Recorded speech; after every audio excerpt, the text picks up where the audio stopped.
Bonjour. Good evening, everyone. We will now call. Bonjour. Before we begin the meeting this evening, I would like to take a moment to acknowledge the passing of former Mayor Georges Leblanc.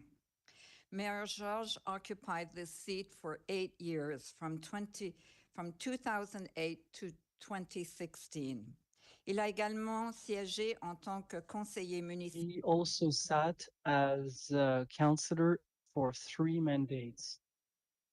In total, he spent 17 years at the service of the community of Moncton. We remember him as an excellent colleague, a dedicated leader, and a kind, generous, and thoughtful person. Sous sa gouvernance, la ville a connu une. Under his leadership, our city experienced unprecedented growth by attracted high-level interest and investments and interest from abroad and from Canada. Able to do things a city of our size was usually unable to do. And he was right. His office decor was a testament to this, as he proudly displayed a pair of boxing gloves, a gift from George Chavallo.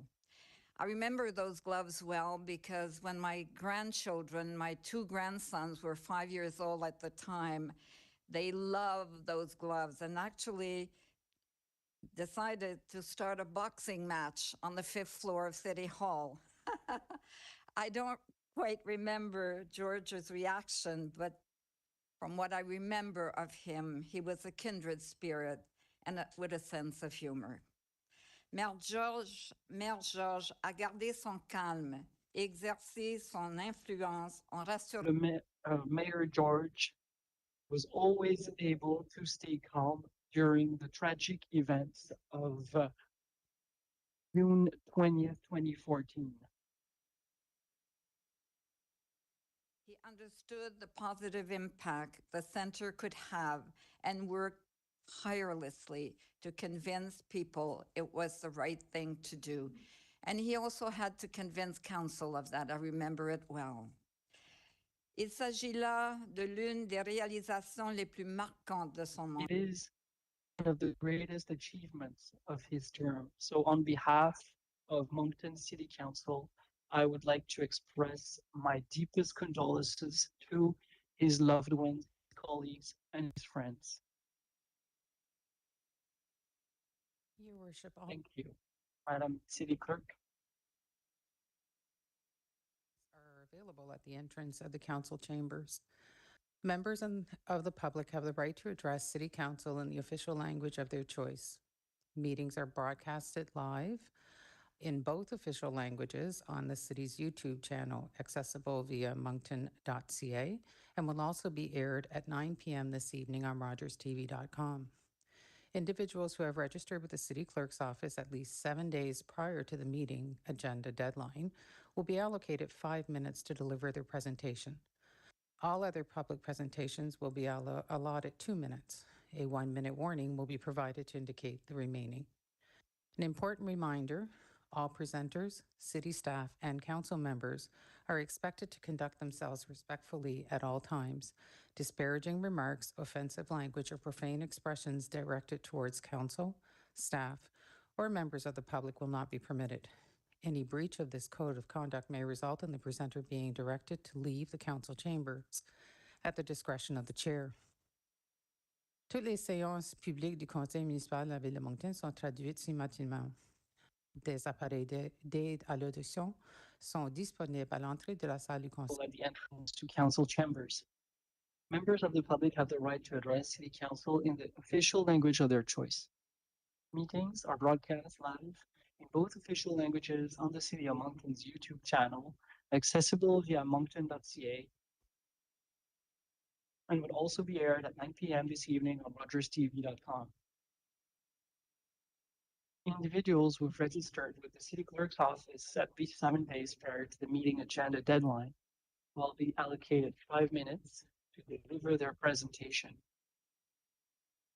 All other public presenters will be allotted 2 minutes. At 1 minute, warning will be provided to indicate the time remaining. Important reminder, all presenters, city staff, and council members are expected to conduct themselves respectfully at all times. Disparaging remarks, offensive language, or profane expressions directed to council staff or members of the public will not be permitted. Tout manquant à ce code de Any breach of this code of conduct may result in the presenter being directed to leave the council chambers at the discretion of the chair. Thank you, Madam City Clerk. request. Go ahead, Councillor Crossman. Thank you, Your Worship. I have two requests, actually. I'll start with the first one. Could we observe 1 moment of silence for the passing of George LeBlanc, former mayor of Moncton? Think we can do that? Good, thank you. C'est bon, merci. Donc, est-ce qu'on fait ça maintenant? Oui. Thank you. Should we do that now? Yes.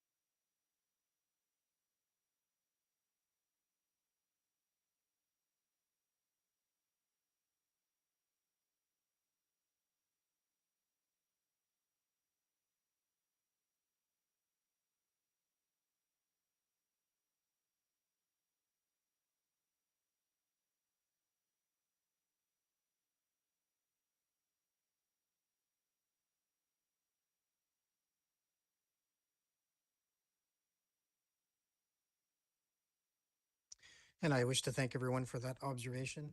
Madam City Clerk, with the attendance in this room this evening, the amount of seniors that are here present, I would like to move all reports from 9.1 from the Private and Reports Committee to follow item 6 on the public agendas, which is public presentations. Thank you, Councillor Crossman. Do I have a seconder for those changes? Conseiller Léger. Merci. We will go to a vote. Are there any questions? No? We will go to a vote. It's- Conseiller Bourgeois. Conseiller Bourgeois. Councillor Bourgeois. Thank you, Your Worship. 9.2 as well? I said all of them. All, okay, not, but you said all 9.1. I'm sorry, all of 9. Okay, thank you. C'est bon. So, c'est virtuel. le vote? Council understands that we're moving all of item 9. Thank you. Donc, le vote est. So we will do show of hands for the vote, please. Thank you. Motion carried unanimously. Merci. Next is conflict of interest et déclaration des conflits d'intérêts. Are there conflicts of interest? I don't see any. Next is consent agenda, les questions soumises à l'approbation du Conseil. Et on a une exception à l'arrêté concernant les bruits d'excès. We have an exemption noise by law for Université de Moncton. The date has changed, and that's why it's coming back before council. It would be for February 20th, 2026, 21st rather. So any questions on that? If not, we will go to a vote, which is electronic. C'est bon.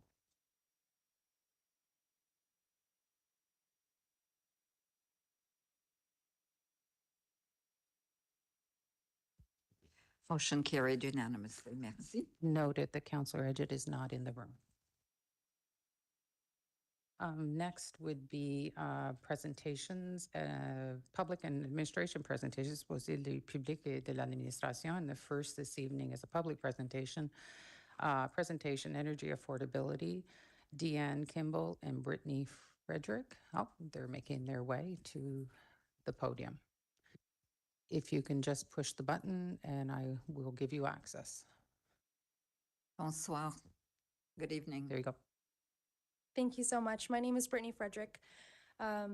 Thank you for the opportunity to speak today. I am here to ask for the support of the public petition calling for the independent review of the NBEUB, the provincial body responsible for regulating energy and utility rates in our province. The petition was created out of growing concern from residents across New Brunswick, and particularly here in Moncton, who are struggling with rising energy costs and declining confidence in the regulatory system meant to protect them. At the heart of the issue is trust. The NBEUB is supposed to act as an independent watchdog that balances the financial health and utilities with affordability for ratepayers. However, many citizens believe that this independence has been compromised.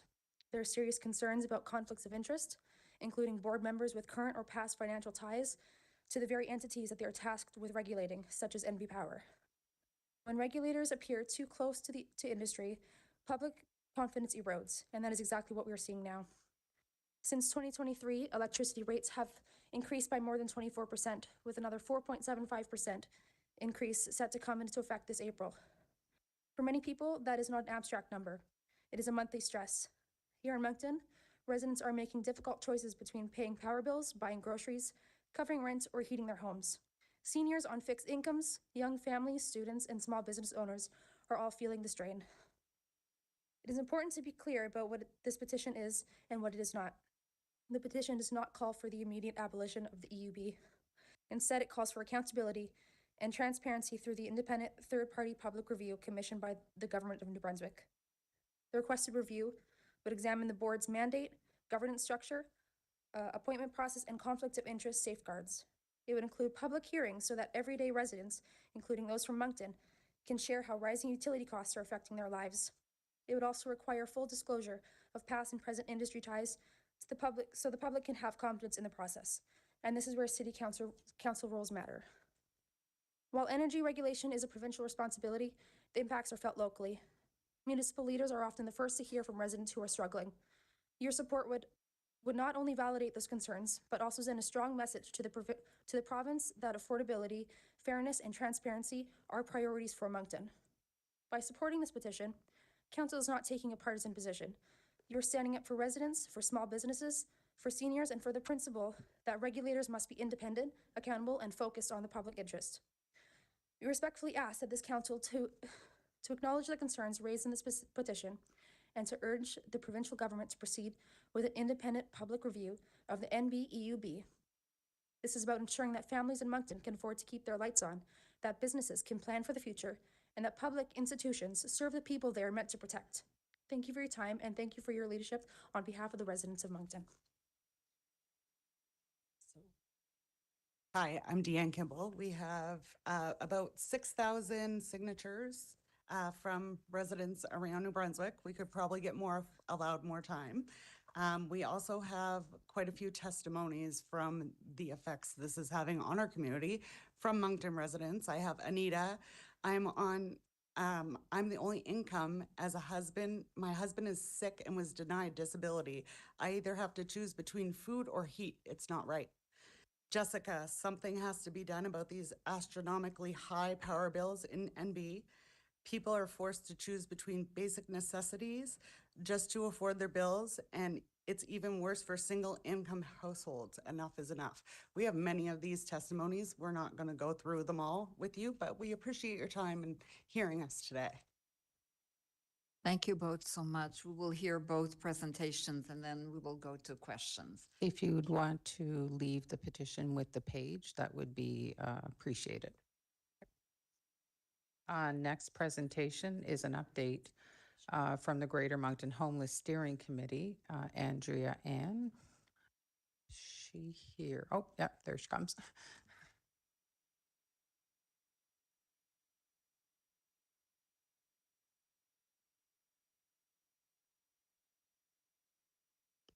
Bonsoir. Bonsoir. Good evening. Good evening. Thank you for allowing me to be here this evening. I'm here as I listened to the February 2nd meeting, and a comment was made in this chamber that nothing has been done when speaking to the Joint Action Report on Homelessness and Downtown Security. And I want to respond to that tonight, not defensively, but respectively and with clarity. Because for someone that has been doing this role in community as the community coordinator for almost 2 years now, that comment hurt my heart for the frontline workers in the organizations that are doing this work. Within this time, I've had the privilege to see and hear about the coordination that is going on in community, the effort, the care that is being made, and really the tremendous amount of work that has been done. Frontline workers of the organizations and department that sit around the table at GMHSC, the Greater Moncton Homeless Steering Committee, carry extraordinary burdens. They respond to overdoses. They sit with individuals in mental health crises. They navigate addiction treatment wait lists. They help people secure identification and income supports. They search for housing in a market with almost no vacancy or very little deeply affordable housing. They mediate landlord conflicts. They attend critical incidences, and that's not including the other duties as required. They often go home carrying the emotional weight of what they have witnessed. This is deeply human work. Stories can be shared of individuals who have been living outdoors for years. And I mean that, for years, more than 5 years. That it took outreach, trust building, and coordination between community organizations to support those individuals to finally moving into stable housing. And it didn't happen by accident. It didn't happen because nothing was done. It happened because multiple organizations worked together with persistence and compassion. Stories like these, unfortunately, don't make headlines, but they matter.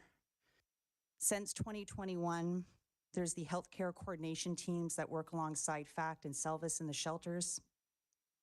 Ensemble has its own well-established initiatives to help get appropriate messaging to the clients that they serve, as well as the community. Implementation of a central intake system at the Bridge to Home hub has significantly helped.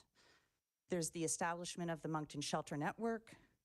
There's our mental health court that's coming to Moncton in March of 2026. And that's just a few of the things that have been done. Now, are we where we need to be? No, definitely not. Are pressures increasing? Yes, they are. Is the housing shortage severe and not affordable to all? Absolutely. But to say nothing has been done fails to acknowledge both the structural progress that has been achieved and the extraordinary human effort sustaining this work every day.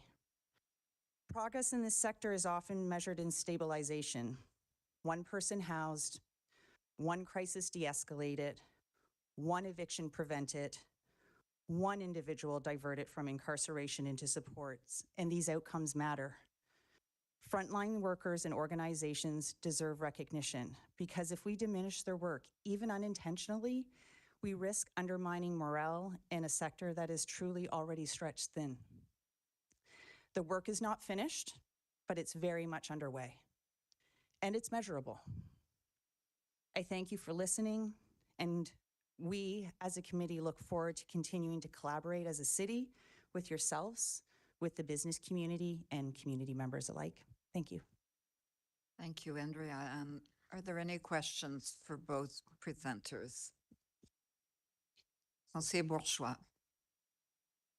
Councillor Bourgeois. Merci, Madame la Maire. Thank you, Your Worship.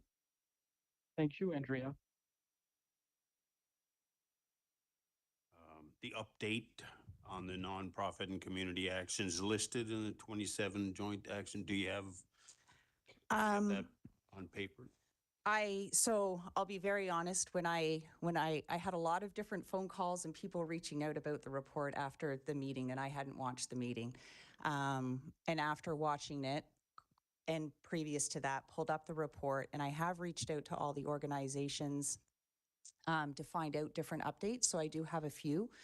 I don't want to speak on anything that would be outside of GMHSC's work, only because, one, I guess if anyone's looked at the report, every individual that has signed that report, unfortunately, is no longer in community within their roles. So I'm not sure really what that report is looking like now, but I definitely have some updates from mental health and addictions, from Rising Tide, from Ensemble, from the Moncton Shelter Network. So I'd be happy to provide all of those from within the work that we're doing, absolutely. The reason I'm asking is that we have a committee on crime prevention and reduction.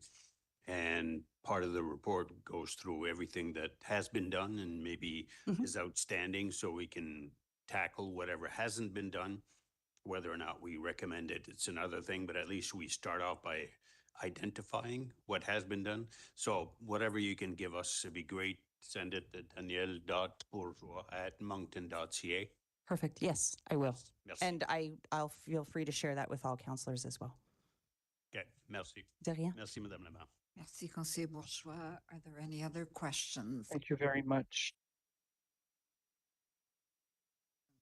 And your work is really appreciated. Thank you. Thank you. The next is administration presentation, is exposé de l'administration, and we have one this evening. It's an update from the RCMP.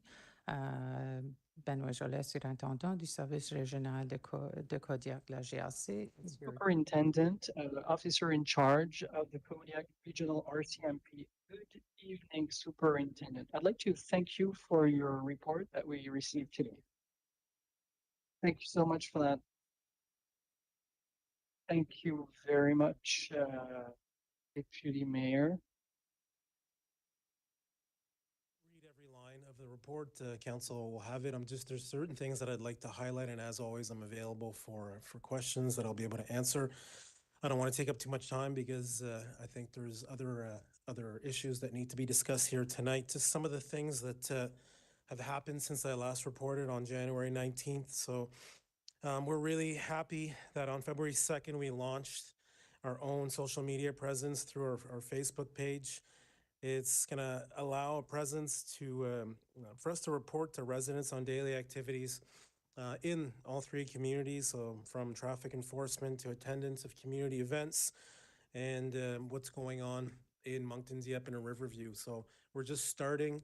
We look to accelerate this and provide as much information as we can. And we're going to be starting a weekly update on our Facebook page of what happened the previous week. So residents will really get more of an idea of what's going on in their community. Something that we're extremely proud about is, so March 9th is the date that we're going to be launching our pilot project in the downtown of Moncton to address mental health concerns. It's in partnership with Vitalité and Horizon. This is the project that we dubbed CAR 67. It's an initiative, an extension of the mobile crisis unit to proactively and reactively patrol in the downtown areas. And it's seen immense success in the lower mainland of British Columbia. So we're going to emulate that project here. Inspector Jonathan White, who's here in back of me tonight, led this. And again, thanks to the two health networks that are participating. We've had them fully trained or awareness training in all of our de-escalation, use of force and all that, and geared them up so that it's safe. And we look forward to launch that on March 9th and report to council at a later date of the results. There's been various successes regarding our newly formed property crime unit and our priority offender team, and I'll let council read that. If they have any questions after the fact, please let me know. There's different crime series that have been disrupted. So over the last weekend, I'll be honest with council and residents, it was one of the most hectic weekends since I've been here in the last 6.5 years. Just Kodiak, for example, responded to 3 unrelated stabbing incidents in the downtown of Moncton. Like I said, they're all unrelated. All the victims will survive the assaults. In one of the specific cases, we were able to identify one of the suspects, locate him, arrest him, and remanded him to custody, and he's facing various severe charges. And the other 2 are members are investigating the incidents, but they're facing reluctant victims. And all of these incidents are all they're non random attacks. They're all people that had some sort of connection with each other. Again, also on February 15th over the weekend, we responded to a residence on High Street just after noon. The members there located a woman deceased outside in a residential garbage bin. All of our additional units have been deployed to the investigation. including the New Brunswick RCMP Major Crime Unit. We're treating this investigation as a suspicious death. An autopsy has been scheduled to determine the victim's identity and the cause of death. And later on that day, on February 15th, Kodiak RCMP with the Major Crime Unit and the Emergency Response Team out of New Brunswick conducted an operation on Norwood Street in connection to this investigation. So we're asking for anybody with information on this incident to please contact Kodiak RCMP or the Major Crime Unit. And we have not come out with a name yet for respect for the investigation to the family, but to the family and friends of the departed, our sincere condolences. On February 13th, again on Friday, there was a report that Southeast District responded to an escapee from the Southeast Provincial Detention Center in Shediac. An alert ready message was sent advising the public of the escapee and identifying him. Since then, as you can imagine, we've responded to hundreds of tips from the public and went to every single one to see what exactly was going on. The individual has not been located, but I'd like to thank the public for calling it in, because if something looks weird, we want the call. And until the suspect has been located and brought into custody, just to remind everybody to stay vigilant. I provided a staffing update in the document. I'll let council review that. We're +1 from last month, and things are going in the right direction. What I do want to end with is moving forward for 2026, as we start planning for the 2027 budget, we're once again inviting the voices of our communities to help shape the priorities for the year ahead. So residents from all 3 Kodiak communities will be surveyed this year like they are every year, continuing our commitment to ensuring that local perspectives guide our shared direction. And in addition to the community survey, councillors will also be asked to participate in a parallel questionnaire. So their insights, grounded in day-to-day governance and community engagement, will help us build a budget proposal that reflects both the needs and the aspirations of the people we serve. And the input plays a meaningful role in setting the course for 2027. So by participating, everyone's going to help us and understand what matters most, where investments should be focused, and how we can continue strengthening the services and quality of life across the Kodiak region. So we look forward to hearing from you and working together towards a thoughtful, community-driven budget for 2027. So if we speak about dedicated resources, so we remain open to further discussions regarding if the City of Moncton wished to explore a special event model as a way to provide specific targeted services for downtown patrols or any other area in the municipality. So in the addition, the Kodiak RCMP will be proposing to creation of a dedicated fund for the 2027 budget specifically for that. So the fund will allow each municipality or community to direct overtime resources towards specifically identified priorities, even when those priorities fall outside traditional policing metrics. So examples of that is the Guns N' Roses concert that happened in Moncton in 2023, where it's completely separate from day-to-day policing, or the YQM Country Fest in Dieppe, where we've had a contract with the city of Dieppe for the last 4 years. Finally, so a new look for 2026. As you notice, myself and Inspector White are wearing a different colored shirt than we used to wear. This was advertised through our social media. It's across Canada. The RCMP is moving away from our traditional gray shirts, and for commissioned officers like ourselves, the white shirt, and adopting a blue shirt. We're also moving towards a new we're changing the livery of our police vehicles in 2026 from the traditional white and colored model to a black and white police vehicle. So all of this is partially, mostly due to the recommendations from the Mass Casualty Commission, specifically the vehicles, and the shirts is something that had been a long time coming. So residents may have noticed this, some never even noticed. So, but it is what it is. I think we look sharp, and so I just wanted to advise council and residents.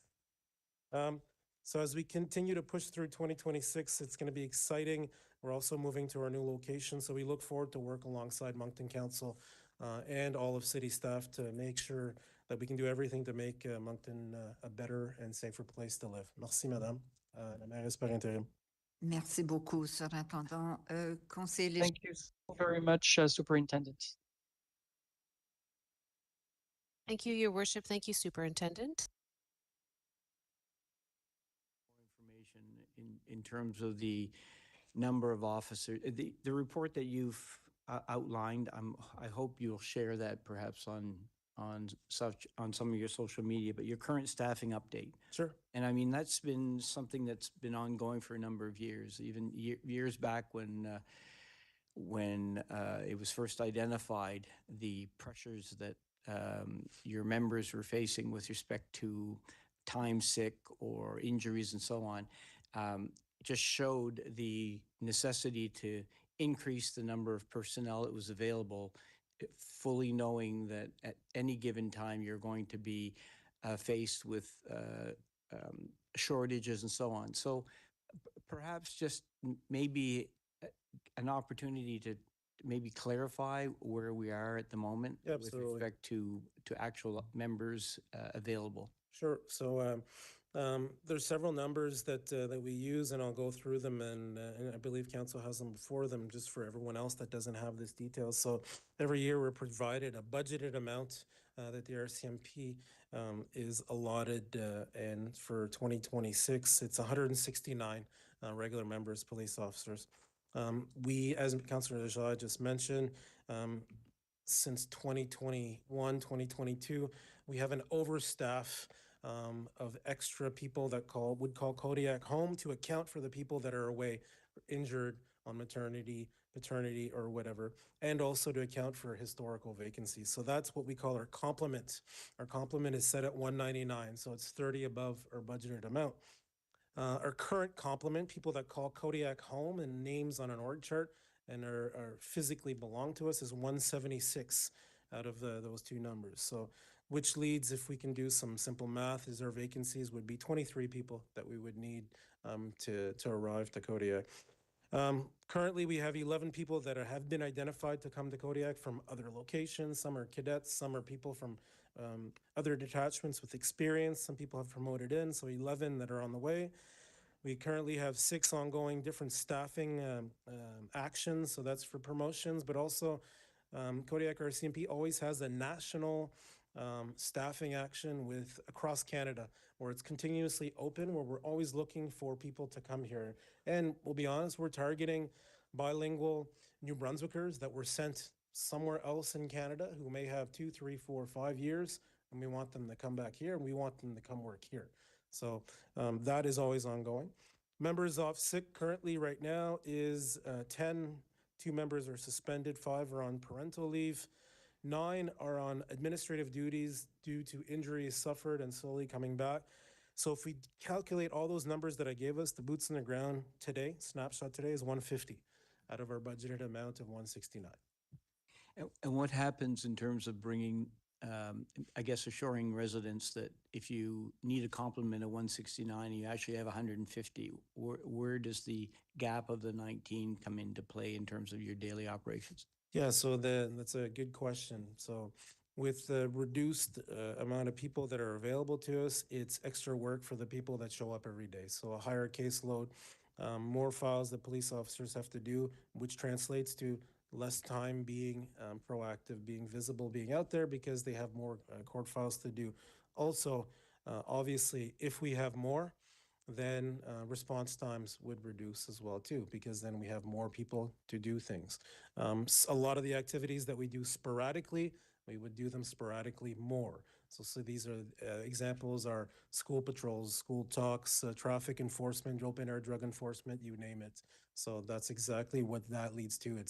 We try to do the same amount with less, and obviously we can't. So a lot of the things, the extra stuff becomes sporadic, but it doesn't change anything for residents to be, I want residents to be reassured is if somebody calls a 911, that's our primary duty. That's where everything gets dropped, and we respond to all calls for service, and we throw everything we have at the most violent crimes or ongoing situations.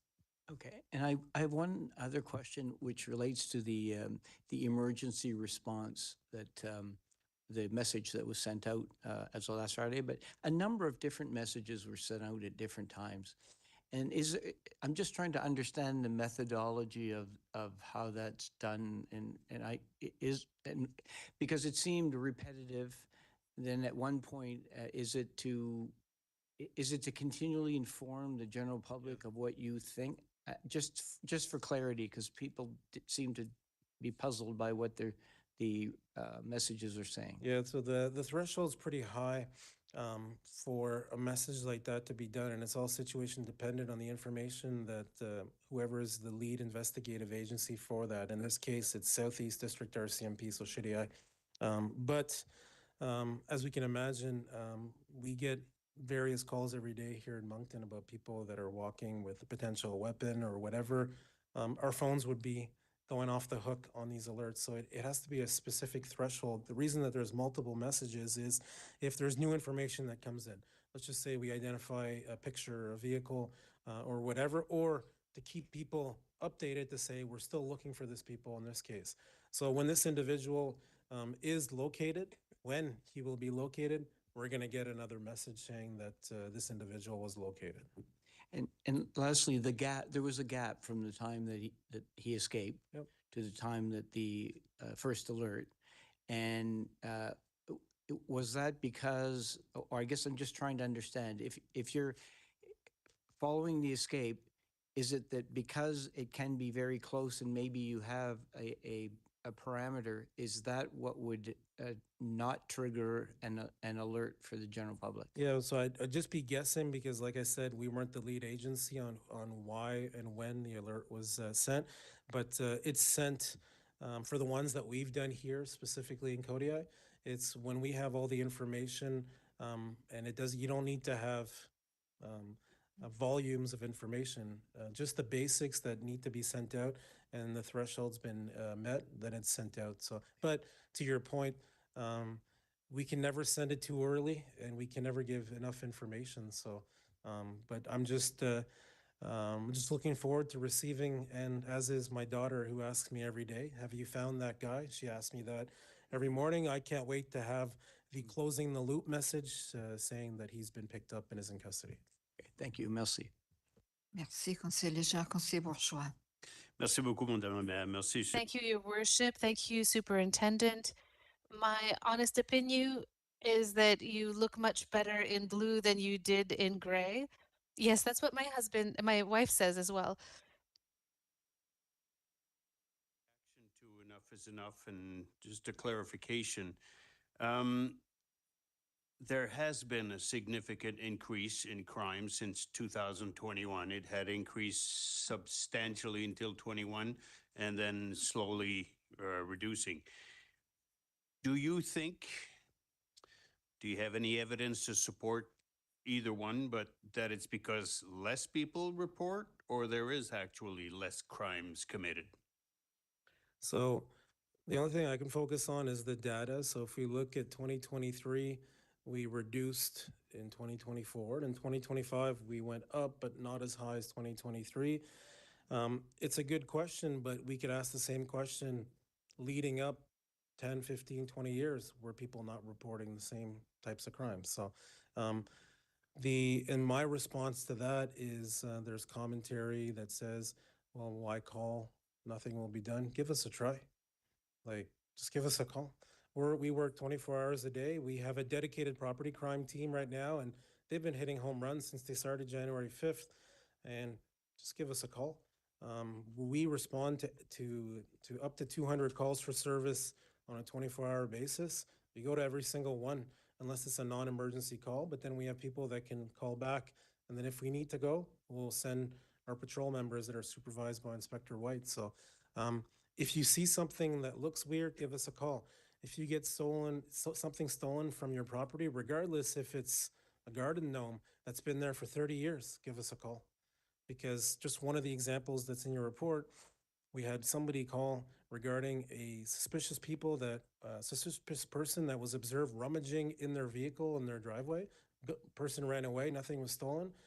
Our property crime went to that call, started knocking on doors. We found 10 vehicles that stuff had been stolen in it, and started following the breadcrumbs, identified the suspect, located him, he admitted to it, found stolen property. We have 10 files that are resolved because of that one person that took the time to call us and report suspicious activity. So, How far back can we go? yeah. So there's statutes of limitations for some files, but give us a call. Okay, merci. Deuxième question. I was Second question. significantly lower than St. John and Fredericton. And the main reason why is lack of evidence. The second main reason why is that victims back off. They no longer want to testify or whatever it is. Are there solutions to those two issues? These are like 60% lack of evidence and about 20% victims fall. So the rest are, you know, less than 10% except for one case.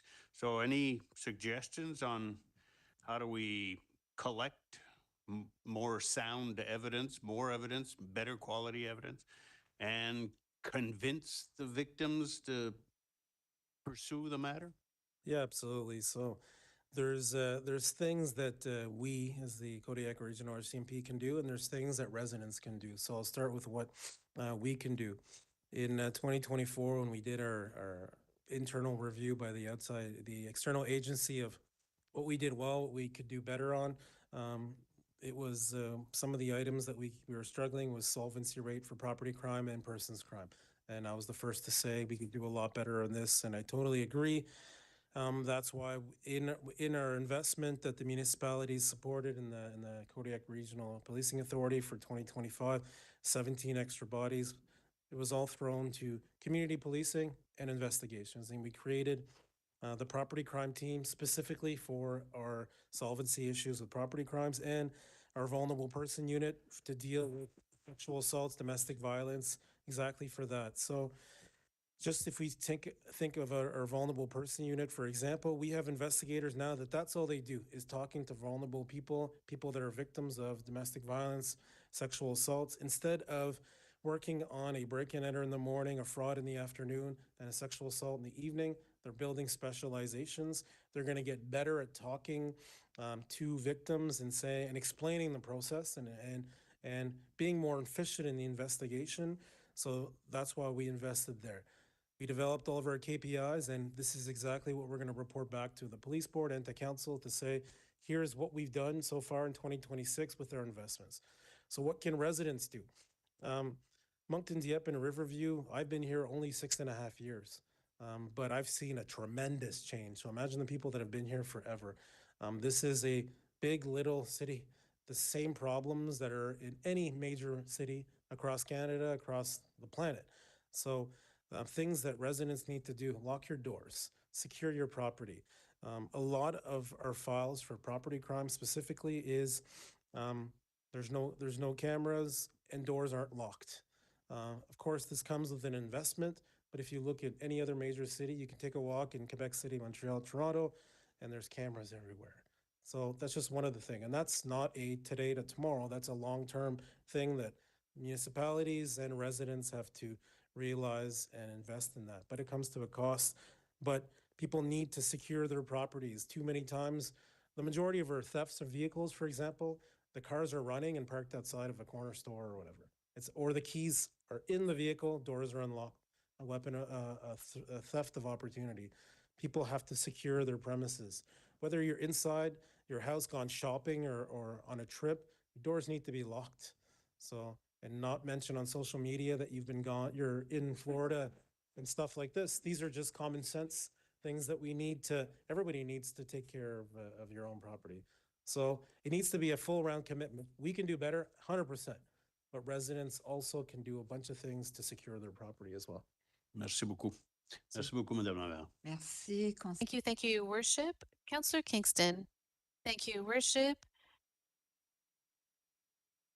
On car 67, and I think it bears repeating. I think it's a bold new venture, but it's very popular in BC, as you mentioned. And I think it bears repeating that a regular member will be paired with a mental health worker on patrol. I know I'm quoting, Ben, what you just said, but it bears certainly repeating in the downtown. This team will be an extension of the Mobile Crisis Unit, proactively patrolling our most troubled areas to make contact with individuals struggling with mental health concerns. That is in itself is a tremendous move forward for downtown. As you know, it's our active quadrant in the city. And Ben, I just want to congratulate Kodiak and wish you all the best of luck moving forward with Car 67. Yep, thank you very much. And we're excited to see what the results are going to be. And we couldn't have the best person, our Constable Gagnon, who was picked for that. He was made for this job. But we've really seen a lot of interest in the two health networks. So the only thing I regret is the name is because of the young kids in their 6-7 thing there. So, but whatever, that's so 2025. Right. Expo 67 or Car 54, or Yes. I think, Ben, thank you, Madame Madas. Merci, Ben. Thank you very much. Merci, Conseiller Crossman. Thank you, Your Worship. Great pun there. I really like that, Superintendent. Thank you. Thanks for the report that you sent forward. I've just got two questions on it. Yep. One, you talk about boots on the ground being 150. How do I get to that from budgeted positions, complement, or current complement? What numbers do I take away to get to 150? Yeah, no problem. So that's the number that you take is the 169, and then everything that's members off duty 610. You add that. That's Okay, so that's where the division is? yes. Okay, good. Thank you for that. I appreciate it. Moving forward in 2026, you talked about a survey that will be going out not only to local businesses, people as well, businesses, I'm assuming it's going out to businesses. Yeah, so it goes out to it's a échantillon, a sample of residents, businesses, and this is sent every year. Okay. Yeah. And this would be the one that we review when we do our quarterly tri-community Yeah, meetings? I believe so, yeah. That it's along this line? Yeah. Okay, and you are aware that the RCMP or the CRPA has to have a budget before council so many months in advance of the budgeted system. So that's November when we debate budgets. So when do you think this will be rolling out to the public, the general public? Because you do have a lot of seniors in the room this evening, and they're always concerned about their safety and their health within the community. So I'm just curious and I know that I think the city has over 500 email addresses for seniors, somewhere in that area. So I'm just curious as to how we can get this information out so they're involved. Yeah, I don't have the exact date, and I saw Mr. Savo was here, and I don't know if he stayed or not. He knows exactly when it is sent out, but it's sent out every year, and it's roughly around this time, but I'm not sure. Okay, good. So Yeah. thank you, Your Worship. Merci, Conseiller Richard. Merci, Madasterio. Thanks, Ben, for the presentation. I think the blue is going to go with the blue ball cap now. I think everything, Yes. I'm sure you guys are happy. Yeah. So just to touch again on the survey, depending when this goes out, if it's, because it mentions going out to councils as well. Yes. After May 11th, there's going to be a new council. So I'm just wondering if it's past that date, will you be coming back to councilors that were sitting in these seats, having gone through the last Yeah, 5 years? that's a good question. So we discussed that, and obviously we can't wait till end of May, June to discuss with council what the expectation is for 2027. And this is all about like priority setting, strategy and all that, so that when we get to budget season in September, that there is no questions and there'll be questions, but no surprises is the right word. So that we show up and everybody knows what exactly we're working together to get to. So that was discussed, and I guess this will be this current council's working towards what's expected for 2027 and then have the handoff. So yeah, obviously there's going to be communication that's going to be done because it's going to be decided by this council, but then approved by the next. So I think the Moncton Council is going to have some extra work to do for that specifically. No, that's great. Thanks for the clarification. And CRCOPA, Citizens on Patrol. I think you mentioned last time that you'd be bringing either somebody or more information back. So I provided the details, I believe, of who the contact person is, but I can follow up on that there if that person didn't communicate. Okay. And she's looking at me like confused, so I'll follow up with that. Yep. No, that's good. It's just I got a call today from a member of CRCOPA, which is the Citizens on Patrol. um, and noticed or understood what's going on with Enough is Enough, and wondering if they could be visible on the streets, if something that you guys would, if you'd want to work with them to patrol, in a sense, the streets, just to be visible, just to give that visibility to help you guys out as well. So Yes, and like I've said before, it's an agency that's completely, I guess, separate from us, but we do the training and help out with the Citizens on Patrol, but absolutely. because I think you do the funding as well. I don't have the answer. Okay. I don't believe, but No, perhaps. perhaps. I Never know. I don't have that. That's okay. Wouldn't mind some information on that, just to No problem. see what we can do. Merci beaucoup. See, Conseiller Richard, I don't. Thank you, Councillor Richard. Oh, thank you, Superintendent. Next is item 9, reports and recommendations from committees and private meetings et rapports et recommandations des comités et réunions à huis clos. The first this evening is recommendations from the private meeting of February 9th, 2026. There are 3 coming out of this meeting. Moncton City Council at its private meeting of February 9th, 2026, 26 reports that the agenda for the private meeting of that date was adopted and recommends the following. Number 1, that Moncton City Council approve the agreement purchase and sale for the purpose of PID 05004676 from John Brent Shepherd, being lands and premises within the Turtle Creek watershed, and that the deputy mayor and city clerk be authorized to execute all documents necessary to complete the purchase transaction and affix the corporate seal of the city of Moncton thereto. The backgrounder on this is administration has identified an opportunity to acquire a camp and lands by purchase from the willing seller within Zone B of the Turtle Creek watershed. The acquisition of land is consistent with the city's ongoing efforts to exercise as much control as possible in the Turtle Creek watershed and to acquire properties deemed to be in the priority locations. Merci, Madame la Greffière. I need a mover and a seconder. Councillor Kingston, Councillor Leblanc. C'est beau, merci. Are there any questions? I don't see any questions, so we will go to an electronic vote.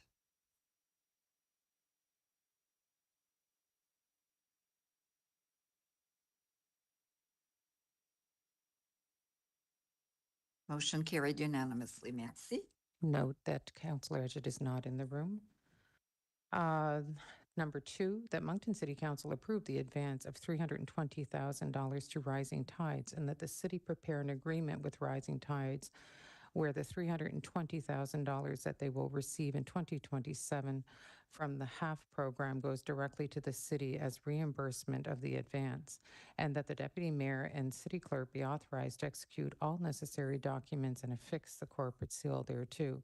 The backgrounder on this is that Rising Tide was issued a building permit at 59 Purdy Avenue in the spring of 2025 to construct a 2-story development containing 16 affordable housing units, which is near completion.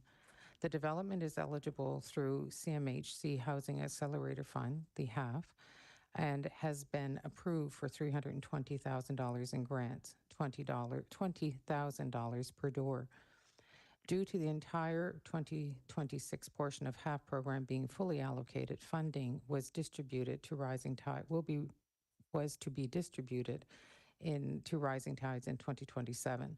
Rising Tides has requested that the city advance these funds to them to improve their cash flow position in the next year. When the city receives its HAF funding, it will simply reimburse itself with the advance it provided to Rising Tides. Administration is agreeable with this request as construction of the property is almost complete and the city will receive our funding in 2027. Thank you, Conseiller Léger. Do you wish to move the recommendation? Could I have a seconder, please? Conseiller Leblanc. Thank you. Are there any questions on this? Conseiller Bourgeois. Merci, Madame la Maire. Je sais pas qui. Thank you, Your Worship. I don't know who to address the question to. I wasn't there when this was discussed. I'd like to know, as it says clearly, Was there any guarantee? Was there any documentation from the half funding that this is a sure thing? Monsieur Gérard. Je peux prendre cette question-là. Mr. CAO, yes, I can answer this question. Thank you. Yes, absolutely. The contract has been signed with CMHC. So it's just a matter of timing. So there's absolutely no risk on this front. Thank you, Your Worship. Electronic vote.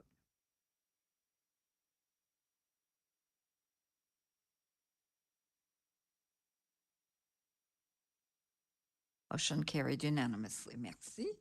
Noted once again, Susan Edgett was not in the room.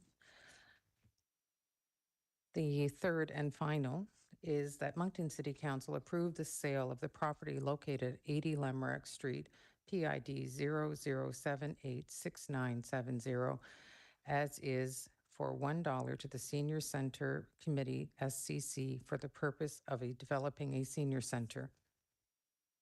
That Moncton City Council approve a maximum of $1.7 million to be earmarked for a senior center. That Moncton City Council confirm that the city will consider annual operating funding through the annual grant policy process. That Moncton City Council require the SCC be fully responsible for the construction, and that the building become a City of Moncton-owned property should the SCC cease to exist. That the SCC be responsible for the management of their building. That the SCC adopt a model with the City of Moncton to oversee the coordination of programming. That the SCC undertake fundraising and meet any capital shortfalls. That the city enter into a funding agreement with the SCC that includes but is not limited to the following conditions. A, that the SCC, as a not-for-profit organization, develop a comprehensive business plan demonstrating long-term financial sustainability, including consideration of provincial and federal funding programs, increased membership and rentals, and/or community fundraising. B, that the maximum of $1.7 million be only distributed by the city when the SCC have been able to fundraise and meet any capital shortfall in funding based on a Class B estimate. C, that the SCC will not seek any additional funds from the city for capital purposes. D, that the City of Moncton official language policy be followed and that any naming rights associated with the senior center building include a bilingual descriptor, and that Moncton City Council direct administration to return to council with a funding agreement for council's approval. The backgrounder on this: following the closure of the Moncton Lions Community Center in 2022 to accommodate out of the cold shelter, an initial plan to establish a new dedicated center at 1010 St. George Street did not proceed. Administration has continued to work with the Senior Center Committee over the past several months to identify alternative options and opportunities to strengthen seniors programming in our community. The dedicated center, along with already existing senior program being delivered in the community, will meet community objectives of providing robust recreational, social, physical, and education opportunities for seniors to remain active and connected and help reduce social isolation, supporting a healthier and a more engaged senior population in Moncton. Merci, Madame la Greffière. Conseiller Jean, did you wish to move the recommendation? Okay, I need a seconder for the recommendation. Is there anyone? Oh, Conseiller Kingston, merci. And do you have a question, Conseiller Jean? No? I guess I'd make a quick comment, which is it's taken a long time to get here, but I think that we've understood the importance of a senior center and certainly look forward to working with the community to make it a reality. Merci. Thank you, Conseiller Bourgeois. Merci, Madame la maire. C'est juste un commentaire. Merci au personnel pour tout le travail. Thank you to staff for all the work that was done and to get us to this point. and to council for the private meeting to massage this and work on the text to allow us to get to this point. But I do have one question. I don't know if this is something that fell between the cracks, but it seems that the 1010 projects had a clause that required or that offered $34,000. I think that's the amount. Correct me if I'm wrong. It was a $35,000 that was provided by the committee that was managing the Moncton Lions Senior Center after paying off their debts and so on. I think there was an amount that was left over. I think it was about $34,000. We can check with the financial director to see if these $34,000 are indeed there and what was done with these funds. Hello, Councillor Bourgeois. The amount we received, and I don't remember exactly what it was, but I do think it was around $35,000. I think we've received in 2024, 2025.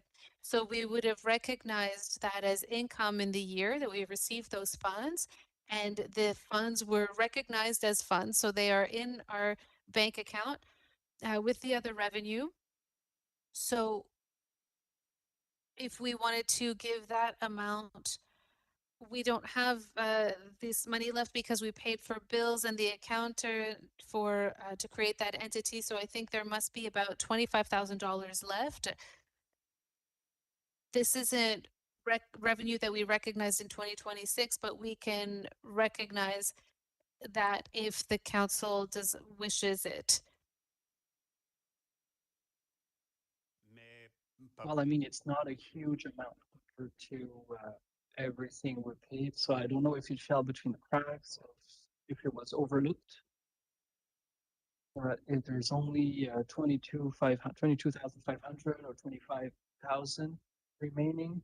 Well, thanks for the information. I will need to think about it. Thank you, Councillor Bourgeois. Councillor Cross. Question, but it's got to do with the motion. I assume that we're on questions for the motion at this point? Right. Okay, good. So in the questions or the motion, it states, let's see here, item number B, that the maximum of 1.7 only be distributed by the city when the SCC has been able to fundraise and meet any capital shortfall in funding based on Class B estimates. When do we expect to have a communication with SCC on when they expect to have a Class B estimate? Because if so two parts to this. One, that's one part.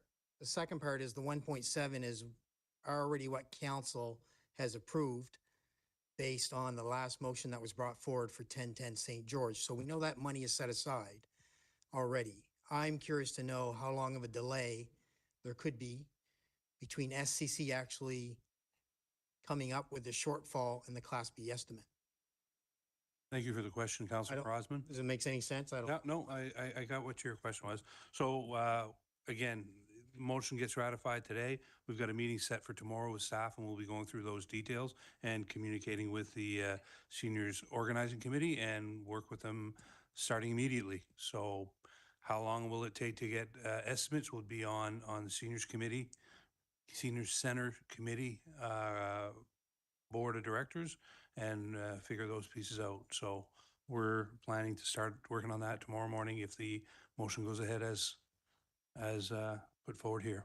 Okay, great. Thank you. I appreciate that. Jacques, I do have a clarifying question on the monies that was given back by the previous board. You had mentioned it about 35,000, and there was some payouts and things along this line. So that remaining is, let's just argue and say 22,000. Where would that money be in our city budget? So the way that accounting wise it would work, it would have been recognized as general revenues in the year that it was received. So I believe we received that money in early 2025. So it would have been recognized as a revenue last year, plus we would have recognized the expenses that we paid for, I believe, like to shut down the corporation and things like that, do the last CRA filing and things like that. Okay, so that money isn't in a reserve or held anywhere? No. That it hasn't been put back into senior programming to increase that? It's just been taken into the budgetary process? Yes. Okay, good. So I guess with that said, I would. Okay. I didn't think the hockey game was till later, but okay. With regards to the motion, based on the information I just heard, I would like to make an amendment to the motion. I would like to allocate $150,000 from the council contingency fund to Curl Moncton to be used towards updates to Curl Moncton to allow the seniors a temporary location until the new senior center is open and operational. This amount will be allocated by city staff in connection with with Curl Moncton and the Moncton Seniors Committee, SCC, I shall say.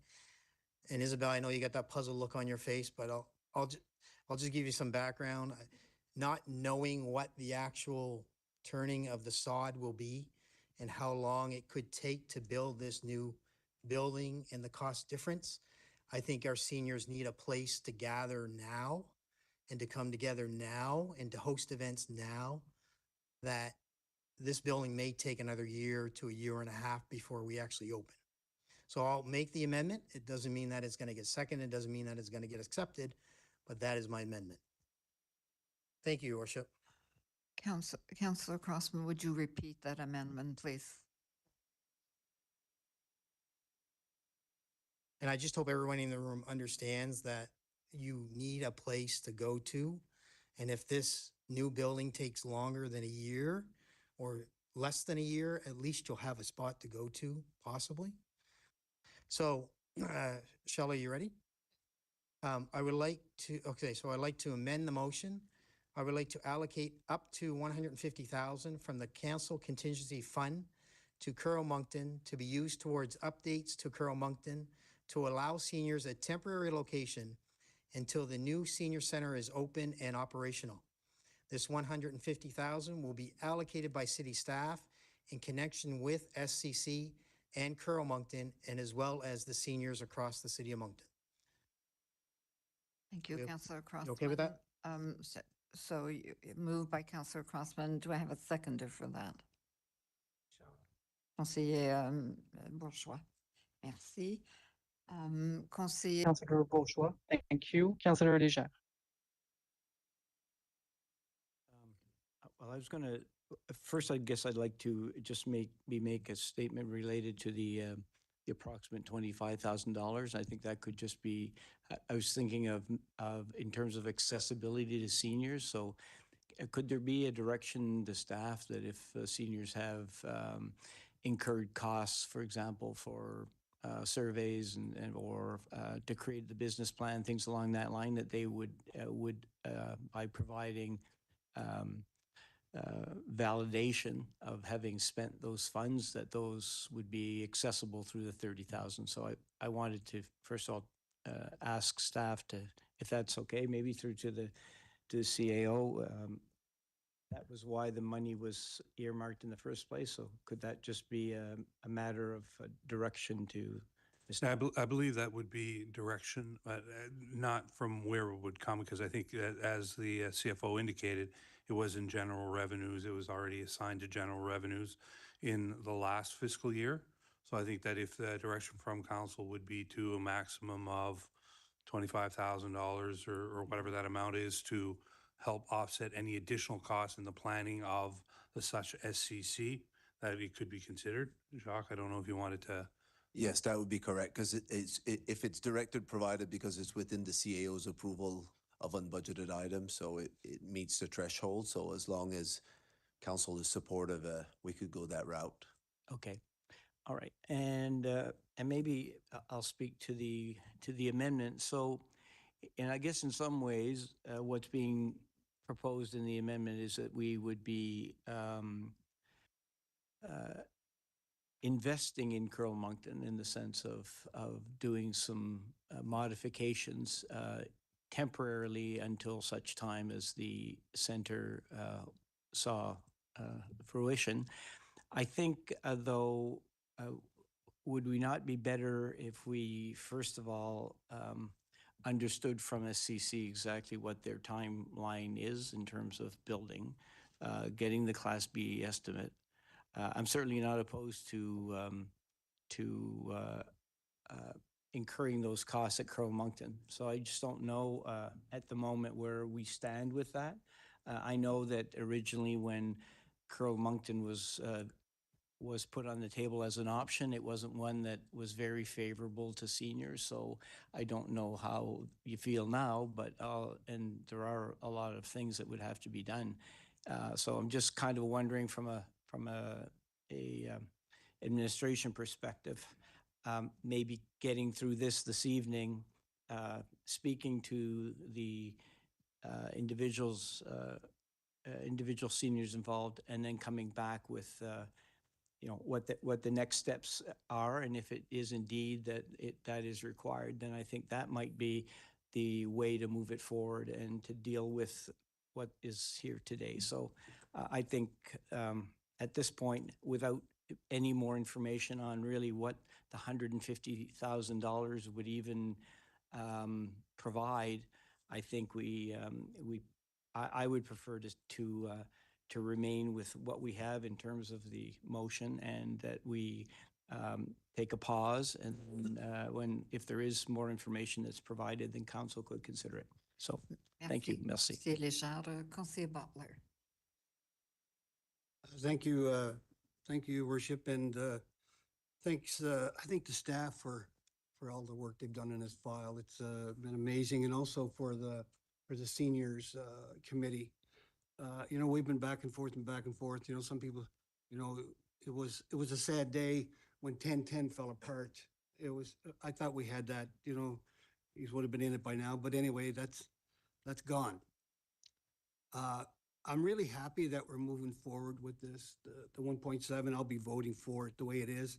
I think that what Councillor Crosman brought up, it could be another motion, but I don't think that should be part of this motion. I think a separate one. We worked very hard to get this all in line, and I don't see any place in the background or anything that's really mentioning Crow-Moncton. This was about 80 Limerick and the 1.7 to try to get the seniors where they want to be. I've talked to many of them, and I'll be honest, when it first started, I was in favor of Crow-Moncton until I sat down and had coffee with a number of ladies that I got one long earlobe now. It was yanked quite hard at times. Even my wife says, listen, you better do something because I'm tired of answering the phone. So all in fun though. We're very happy. I'm happy with what staff has brought forward. Councillor Crosman, Crow-Moncton that could be, but at the last minute, and I don't know where the 150,000 would go, what repairs we would do. It's 150,000 if we got that. Down the road, the seniors committee at the 80 Limerick might need some extra cash here and there. Hopefully not, but maybe so. I would sooner spend it on that building than to be putting, and I don't know where it's going. So I'll be sticking with the original one. Thank you, Your Worship. Merci. I don't see any other question. I just want to thank everyone as well for being here this evening, for your dedication to this, and thank our staff. But I will be supporting the original motion. Thank you. Donc, on the amendment, so we will go to a vote. Is this electronic? It can be electronic. Okay. C'est bon?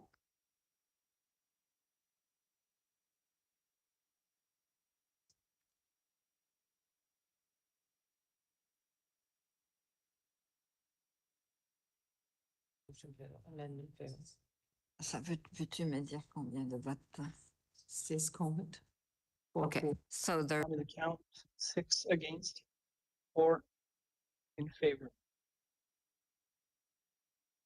And now we will vote on the original motion.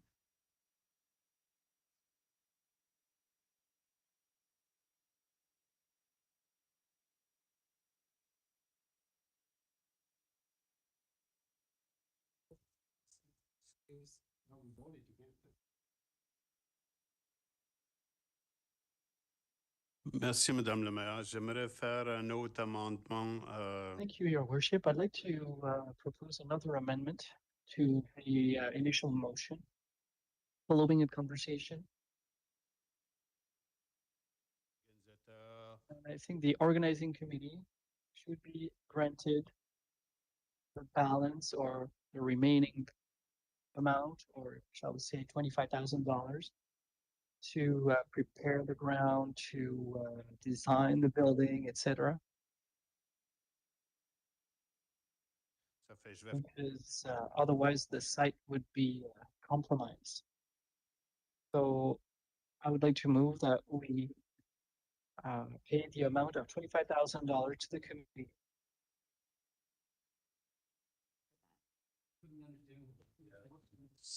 Go ahead, Councillor Bourgeois. Do you want to explain to Councillor Butler what you proposed? Okay. Oui. Okay. There's no translation? No. Oh, okay. I propose that we amend the original motion. I have no issues with the original motion, but that we add a council allocation of $25,000 to the committee to help it prepare architectural designs, applications for zoning, whatever it is that they need in terms of legwork. Otherwise, some of these things might be delayed until they find money. Thank you. Thank you. Councillor Léger, do you wish to second that? No, Councillor, Oh. Councillor Butler just did. I just have a clarification, Councillor Bourgeois. Is it the $25,000 that's remaining from the seniors or from your council and contingency? fund? It'll be from the contingency Okay. because the amount has already been spent probably the following Okay. year or this Okay, year. Just So, wanted to confirm. yeah. So, Councillor Léger? Merci, Madame la Mairesse. I guess what I Councillor Deja, thank you, Your Worship. of the direction to staff. So, I mean, as the mover, I mean, I certainly can add the budget for $30,000. I felt that just direction to staff was fine, but if the rest of council want to do it that way, I'm okay adding that as a line item to give them a budget up to $30,000 for those costs, I said 25. but- or 25,000 for those costs. See, I was being more generous, see?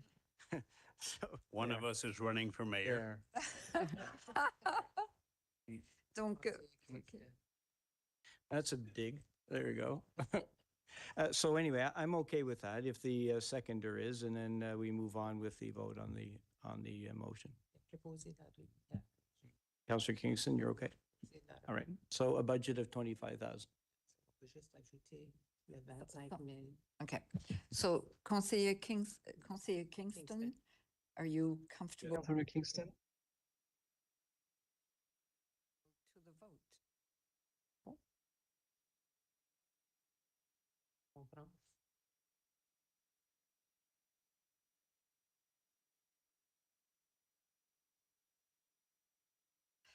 Merci, motion carried unanimous.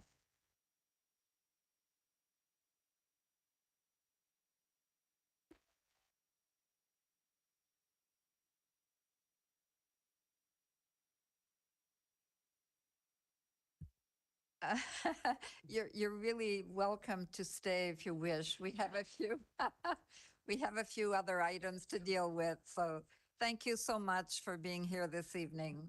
Okay, Thank you. the next item. Yeah, these are in boards. Yeah, okay. We will take a 5-minute pause, the 5-minute break. I'll take a 5-minute break.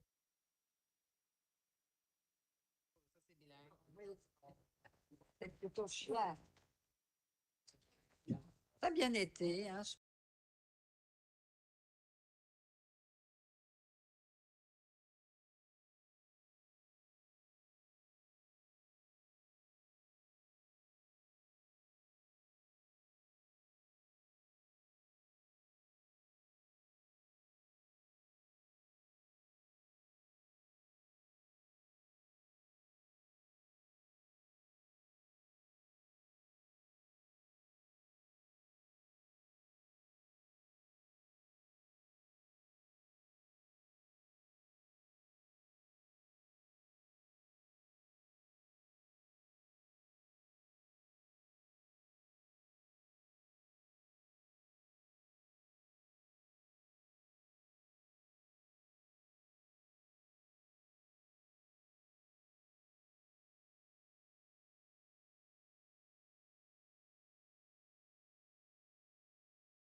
Madam City Clerk, Oh, yes, yes, yes. Thank you. Sorry about that. The next item on the agenda is recommendations from the Crime Prevention Committee, and I believe that Councillor Legier is going to speak to this, crime prevention. Councillor Bourgeois or Councillor Legier? Councillor Legier, you have the floor.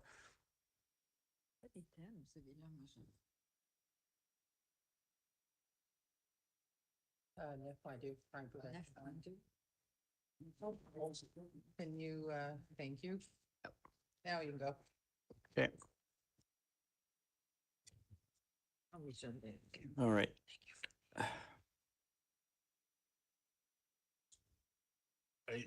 Conseiller Bourgeois, est-ce que vous voulez peser le bouton? Non?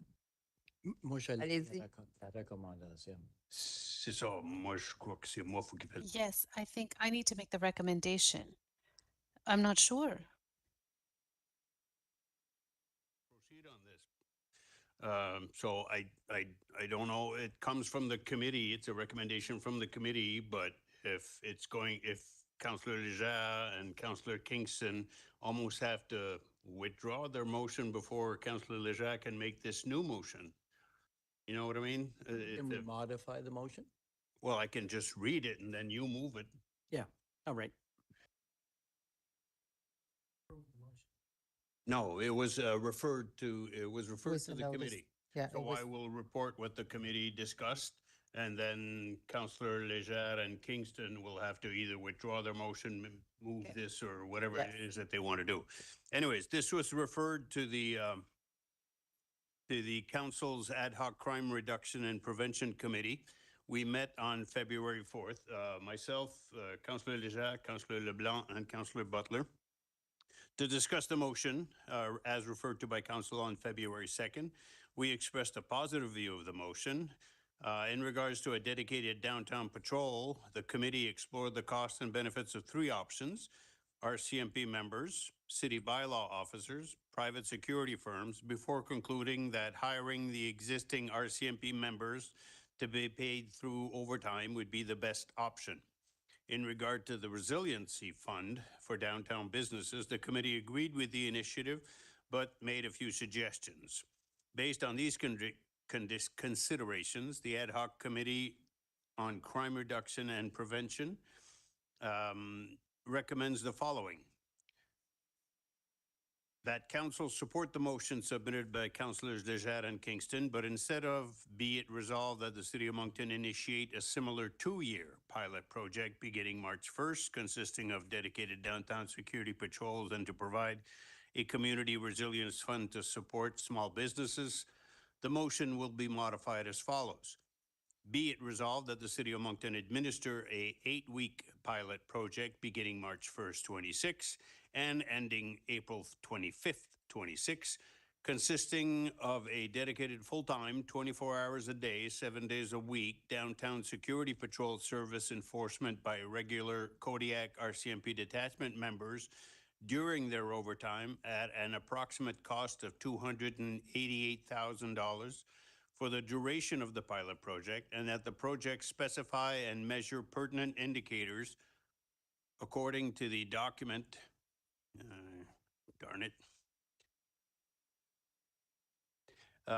document entitled Downtown High Visibility Safety Patrol Pilot.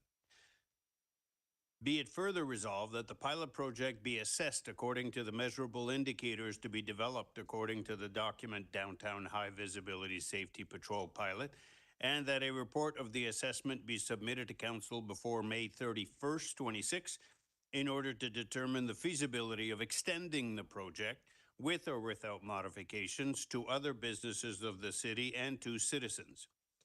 Be it further resolved that the City of Moncton provide up to, I have 280, but it's been changed to 250,000 to Downtown Moncton Centreville Inc. to establish and manage a community resilience fund to support small businesses affected by recent criminal activities by, among other things, offsetting uninsured losses, including deductibles, and fund security improvements that reduce repeat victimization. And be it finally resolved that council fund the costs of the downtown patrol through the City of Moncton CRPA Surplus Deficit Reserve and the Resiliency Fund through the Council Contingency Fund. Good? Looks good. I would move Service that finished. recommendation as it was written out today. J'ai pas compris, là. Oh, I would move that I recommendation. didn't understand. This recommendation, Seconder, Conseiller Butler, you wish to Councillor Butler,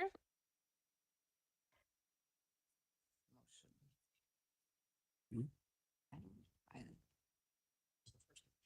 I don't see any So- questions.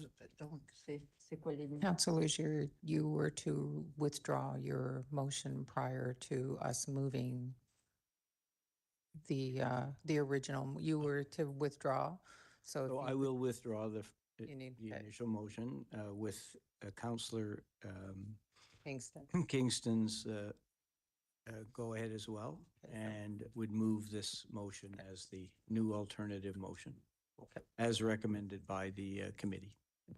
Merci. Any other questions? on this? Thank you. If not, we will go to, je vois pas, là. We will go to the vote.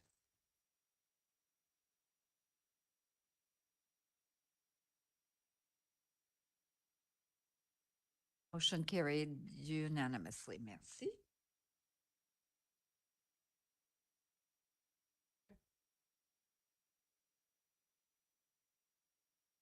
Now we're going to go to planning matters, question d'urbanisme, and I believe that the CAO has something to say prior. Thank you, Madam Clerk. Just wanted to, I guess, point out that we do have I believe it's 4 introductions this evening. Again, reminding folks, there's the introductions, we'll go to Public Advisory Committee or Planning Advisory Committee, then back to council for public hearing. Just wanted to remind folks so that we have these introductions. You'll have a number of opportunities to provide, ask questions for clarity and so on as we go through the process in coming weeks as well. Merci beaucoup, Monsieur Gérard. Bonsoir, Josh. thank you, Mr. CAO. For rezoning at 31 Killam Drive, and Josh Adams is here to do that presentation.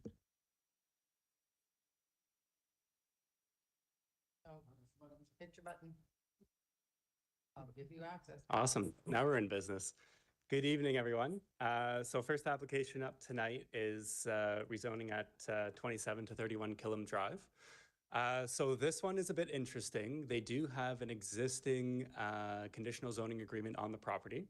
However, some of the conditions have expired, so it really limits their ability to do new things. So the application before us today is actually to repeal the existing approval and to just allow the property to be within the suburban commercial zone as of right.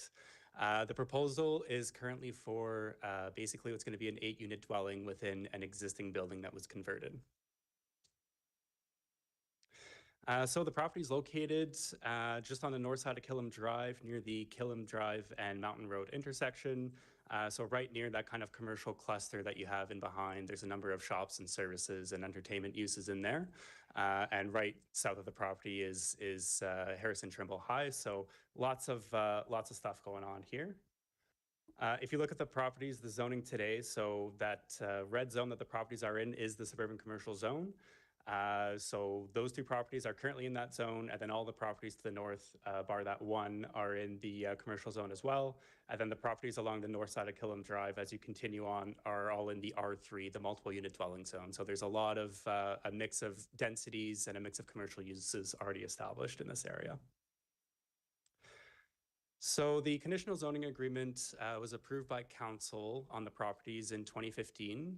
This was originally intended to be a pizzeria and a convenience store. So the original proposal was that the existing building be converted into those uses. And there are a number of conditions that council approved with the rezoning in order to control the developments. That includes, making sure that development followed the site plan that was proposed at the time, as well as putting a condition of expiry as well. So essentially, if the development had not been completed within 2 years, the rezoning approval would expire along with that. However, we're here 11 years later.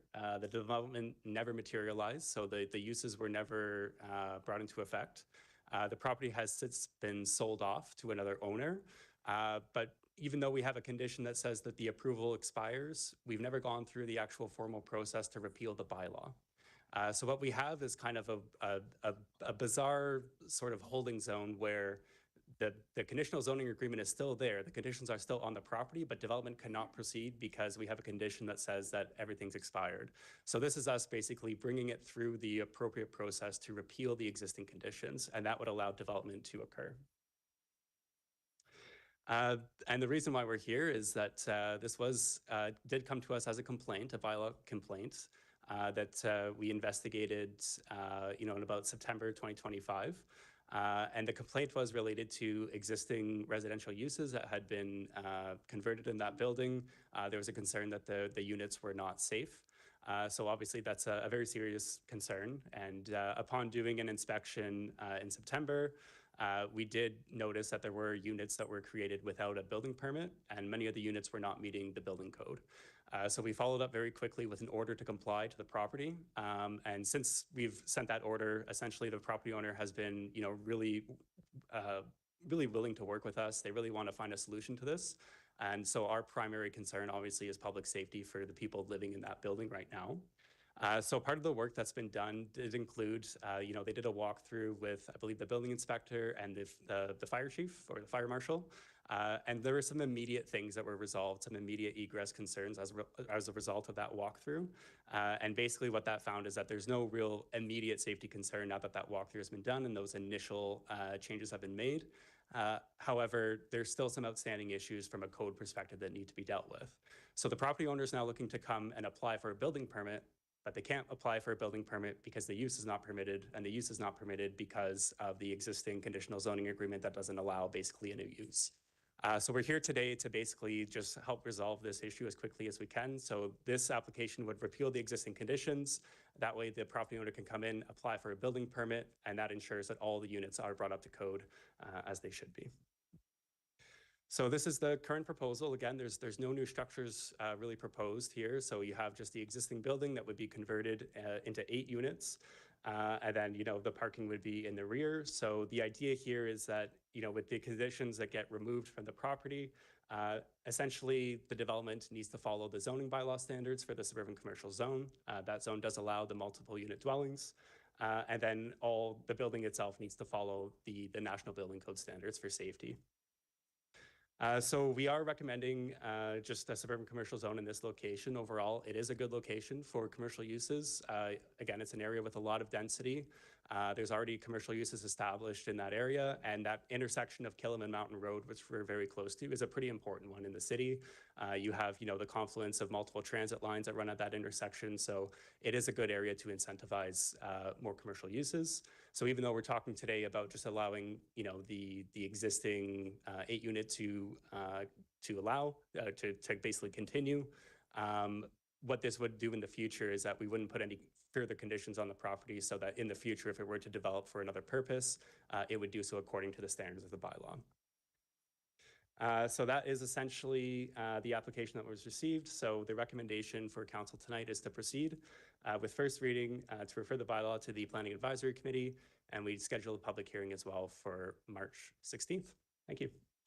Thank you, Josh. I need a mover and a seconder, Conseiller Butler and Conseiller Steves. Are there any questions on this? Conseiller Léger. Yes, thank you. Thanks for the presentation. I'm just, on where the 2 properties exist now, there's a building in each property, right? So, but what the plan is showing is sort of almost like they're together, and then there's a green space. Does that mean in the eventual development there will be the demolition of one property and then subsequent bringing the rest to code, and then that creates your parking. And then the street next to it is the entranceway to the bowling alley and so on. So I believe the one property is vacant today. So Okay. there was another dwelling audit that was demolished in the Oh, last so couple of they, years. okay, I see. Yeah. Got it. All right. So it's currently being used as parking. Yeah. Okay, all right. Fair enough. Thank you. Thank you. I don't see any other questions, so we will go to the vote on that, which is electronic.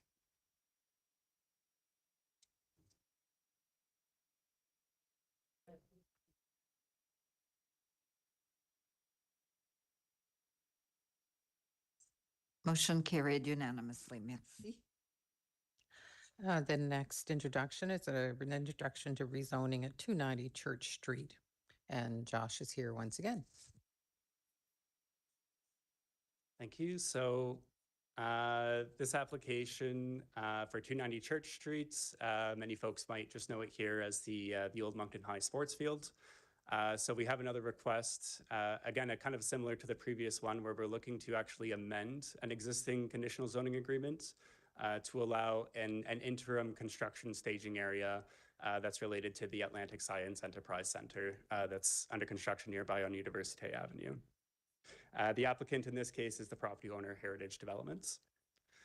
So the property is located here, just basically off Church Street, just south of Wheeler Boulevard. And just to the left of the screen, you can see the existing DFO building. So that is where the construction for the Atlantic, the ASEC building is taking place. So again, a very important building for the city that will bring, when it's completed, about 700 jobs at that location. However, as they're progressing with construction, there are some flexibility and some things that are needed in order to support the construction of that facility. The property today is currently zoned mixed use, and that was the result of a rezoning in 2017. So Moncton High, basically, which was built in 1934 and opened in 1935, had a sports field at 290 Church Street that was used for many years. So high school students would use that field for gym class and their purposes. And for a long time, it was the province that owned that field, so it was under public ownership. And obviously, with that, a lot of community members made use of the field as well. In 2015, as we know, the province closed Moncton High permanently and then sold the school and the sports field to a private developer, Heritage Developments Limited, in 2017. Also in 2017, the council approved a conditional rezoning agreement that affected both the old Moncton High building as well as this sports field. So the idea of the agreement that was approved was that Old Moncton High would be rehabilitated, the asbestos and everything would be abated, and then we could, add some new uses into the building and breathe some new life. So whether it be new tenants of commercial or mixed uses or arts, whatever it is, that building could be reused.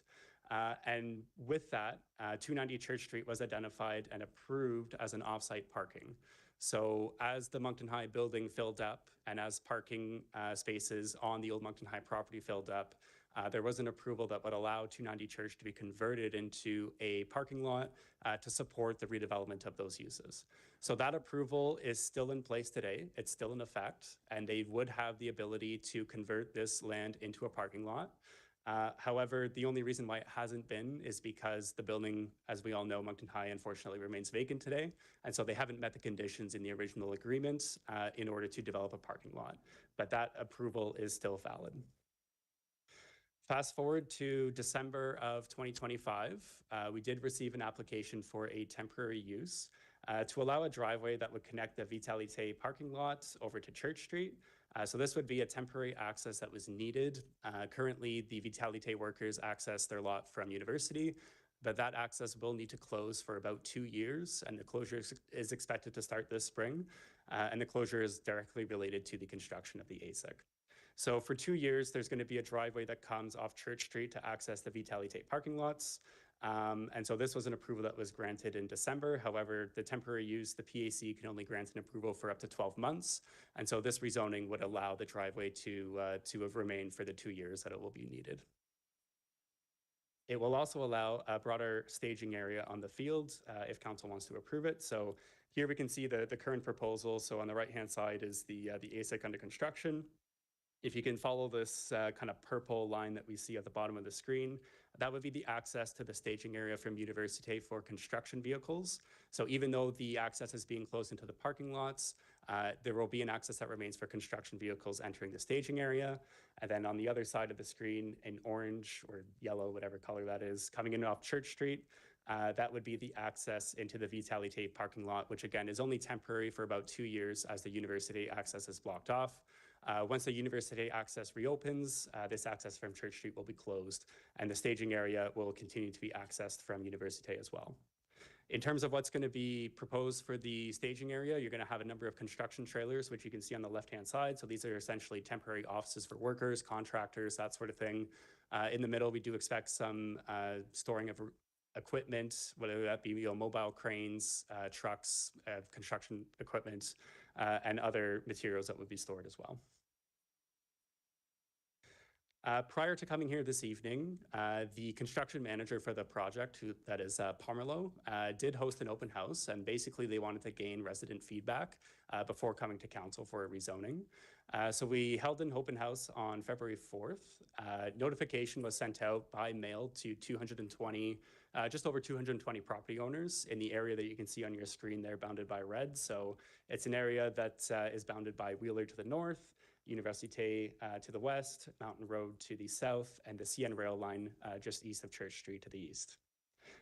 We got pretty good attendance, I would say. 220 letters sent out. We got 17 people in the meeting, and we had also support from Public Services Procurement Canada, as well as the City of Moncton there to support. So some of the main pieces of feedback that we heard was, general support for the ASEC, and people really understand that it's an important project for the city. It's important to the local economy, and by all means, they want to see it occur. However, and not something that we weren't expecting to hear, but there's obviously concerns, specifically for the properties that are closest located to the staging area, about just, the types of things that you would expect to see with a construction site, whether that be noise, screening, traffic, that sort of thing. And then we also heard concerns from the neighborhood about, some of the existing and new traffic calming measures that we put in on Church Street, and whether that might be diverting some traffic into the neighborhoods, maybe inadvertently. So a traffic impact study was submitted for the temporary driveway to Church Street. So this is basically the driveway that's going to be open for about 2 years as the Université access closes. There's about 545 parking stalls that will be accessing this area off Church Street. What the traffic study found is that ultimately Church Street will be operating at acceptable levels of service during peak hours. However, there's a couple of tweaks that are being proposed just to help make things a little bit safer. So one would be a new left turn arrow at the Mountain Road and Church Street intersection to help the flow of traffic over to Botsford. And then another one, just given the sight lines from that Wheeler Street overpass coming over, would be to install a driver feedback sign. That's just a sign that flashes that tells you how fast you're driving, as well as a hidden driveway sign, so people are aware that there is going to be an intersection there. One of the other pieces of feedback that we heard from the open house that we did investigate was whether or not a temporary access or a temporary driveway could be made directly from the on-ramp from Wheeler Boulevard into the Vitalité parking lot. And it was felt that this could be, a remedy to potentially, alleviate some of the traffic that would be using Church Street as an option. So we did reach out to the Department of Transportation for a question on this. And just about 20 minutes before the meeting, we finally got a response. And the answer is basically they wouldn't be able to permit a driveway. They have legislative constraints that don't allow basically this type of driveway from a level 1 controlled access highway. So the only types of accesses that they can allow are for emergency uses or utilities, and this wouldn't meet that criteria. So certainly something we can follow up on. Again, just got that response, so it's not in the report, but we did reach out just as that was a comment that we heard that we thought might have some validity. And our transportation folks as well have said that they will do additional traffic calming analysis within the neighborhood and all the streets to see if there's any improvements that can be made in the next couple of years. In terms of, again, some of the main feedback we heard at the meeting was whether additional trees could be planted, specifically evergreen trees, to help provide a separation between the construction staging area and the existing homes. So in discussion with Pomerleau and the property owner, it was determined that they could provide an additional buffer. So they're looking to set the driveway back about 6 meters, and within that buffer, plant evergreen trees. So that would be 6 meters from the property line. So that's something that we've added in as a condition for approval. And then in terms of just, living next to a construction site, obviously it can be very disruptive, as I'm sure we've all, dealt with construction projects. But Pomerleau does have a number of very kind of strict operating conditions, such as dust control, noise control, and security measures on site as well. So as far as living next to a construction site goes, living next to a federal government contract is probably one of the best ones you can live next to. And then additionally, one of the conditions that we're going to be recommending is security from the applicant. So when the construction finishes, the idea is that this temporary approval will expire. So it's expected to finish in about 2032. So there's 2 scenarios that'll happen at the end when construction is finished. So either scenario 1, which is that Moncton High is still vacant and therefore the owner does not meet their requirements to allow for an off-site parking construction. If that's the case when construction at the ASEC finishes up, then the existing field will need to be reinstated to its current state. So that means that the staging area has to be removed and the field sod needs to be put down and grass planted. So we're taking security in the amount of $342,700 to ensure that that does occur. The other option at the end, in 2032, when construction finishes, if Moncton High is bursting at the seams, they've got all their tenants and they're full, and they need additional parking, then they would be able to convert the staging area into a parking lot as per the previously approved rezoning condition. And in this case, the security would just be returned to the applicant because there'd be no need to reinstate the field. So with that, we'd recommend administration proceeds with this request. So that includes giving first reading of the bylaw, again, referring the bylaw to the Planning Advisory Committee for their views, and setting a date for a public hearing of March 16th.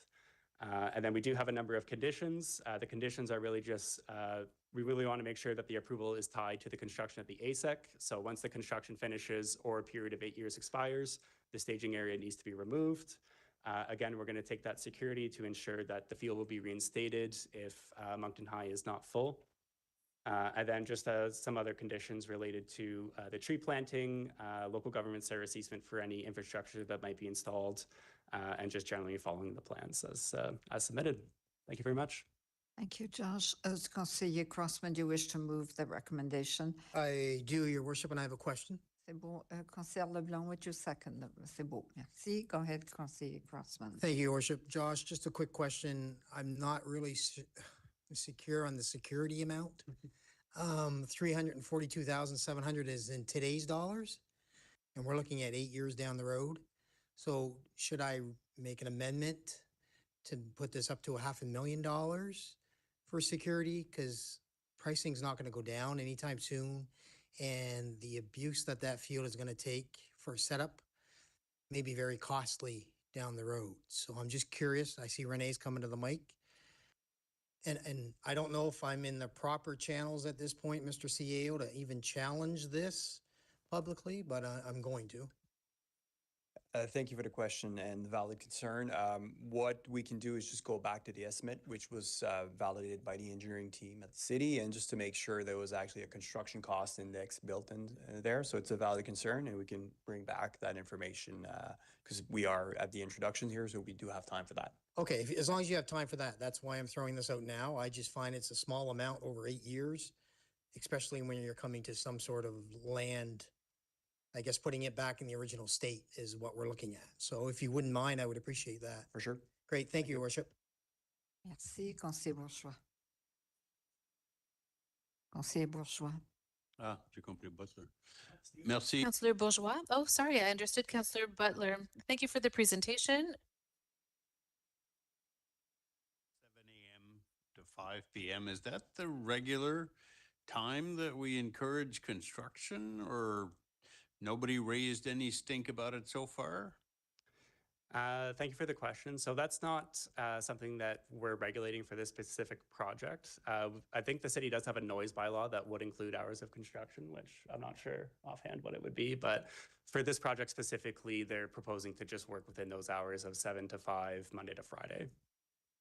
I'll leave it there. We'll see what the Public Advisory Council on the hearing will say, but I don't know if I'd be happy to get woken up at 7 a.m. We'll see. Merci, Madame la Maire.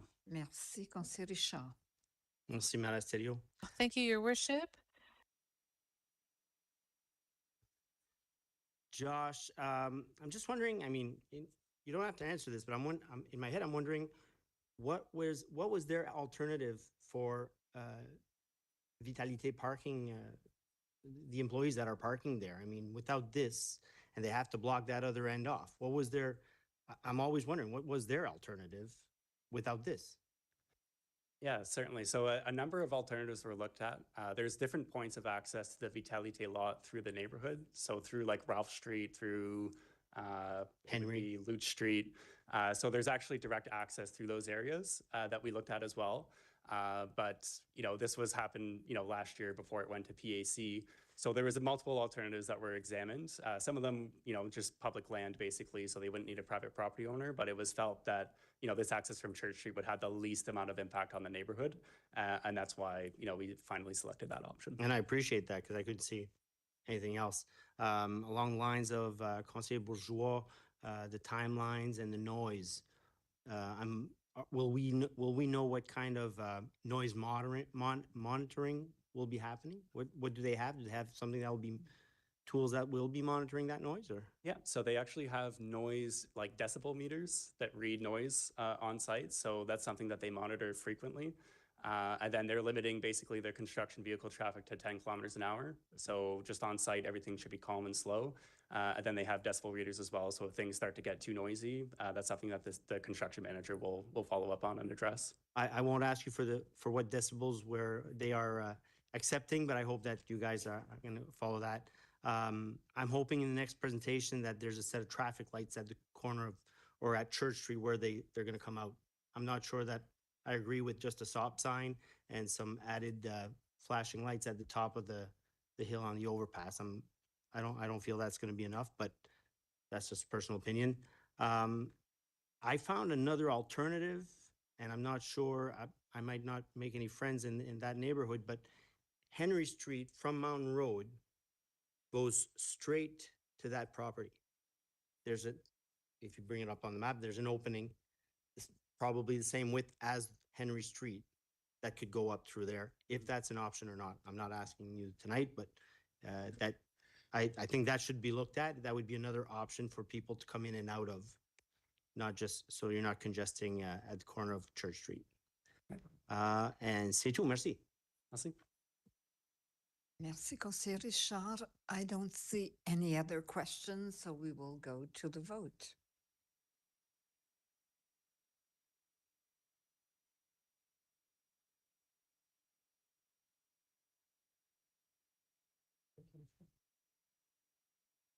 Motion carried unanimously. Merci. The next is une introduction de zonage et de modification du plan municipal pour Introduction, rezoning, municipal plan amendment and rezoning, Checker Drive. With Josh once again.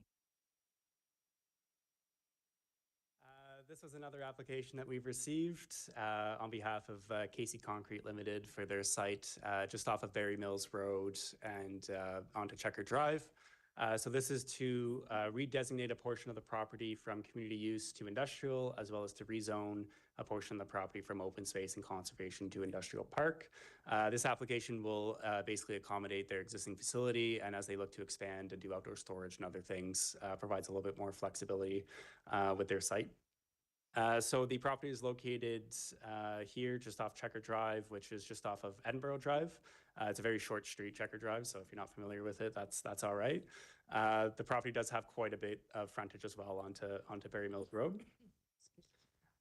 So you can see that there's already an existing industrial operation here. They're essentially looking to expand, do more outdoor storage, that sort of thing. And you'll see on the zoning map on the right-hand side, there is that P2, which is a community use. It was identified as a wetland that was picked up on mapping, which is the reason why it was zoned into that community use. Upon subsequent, actually, like on the boots delineation and comments from the Department of Environment and Local Government, it was determined that it's not a wetland that they regulate.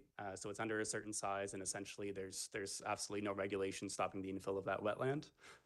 So with that, basically they've applied to change the zoning as well to just consolidate it to industrial. That would allow a more orderly expansion of the site.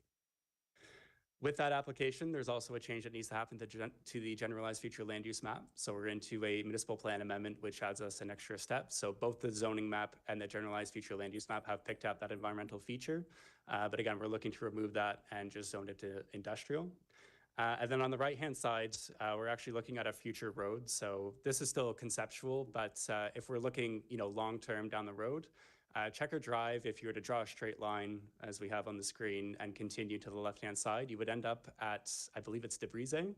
And so that's a future road connection that we're looking to do. So we've talked to the applicant, and basically for right now, we're going to update. We have a future roads map in the municipal plan that shows that there's an intended connection to come through this property. And we've talked to the applicant, and they're amenable to just not putting a permanent building in that area where we think the future road will go.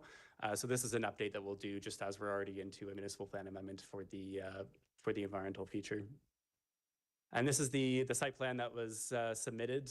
So again, you can see some storage going into where the wetland was delineated. And again, the delineation is very different than what the mapping shows, which is quite common. So consolidating the property to industrial, again, just allows more options for development of the site. And with that, we'd recommend that we proceed. So that includes giving first reading of the bylaw, setting a public presentation on March 16th, going to the Planning Advisory Committee, and then setting a public hearing for April 20th. And we just recommend one condition, again, related to that future road, that just no permanent building be located where we think that future road might go. So that concludes my presentation. Thank you. Thank you again, Josh. Councillor Butler, did you wish to move the recommendation? Okay. Councillor Steves, you wish to second? Go ahead, Councillor Butler. Thank you. It is in Ward 2, just to let you know, but I'm sure you know that already. But it's close to Ward 3, it'll affect us.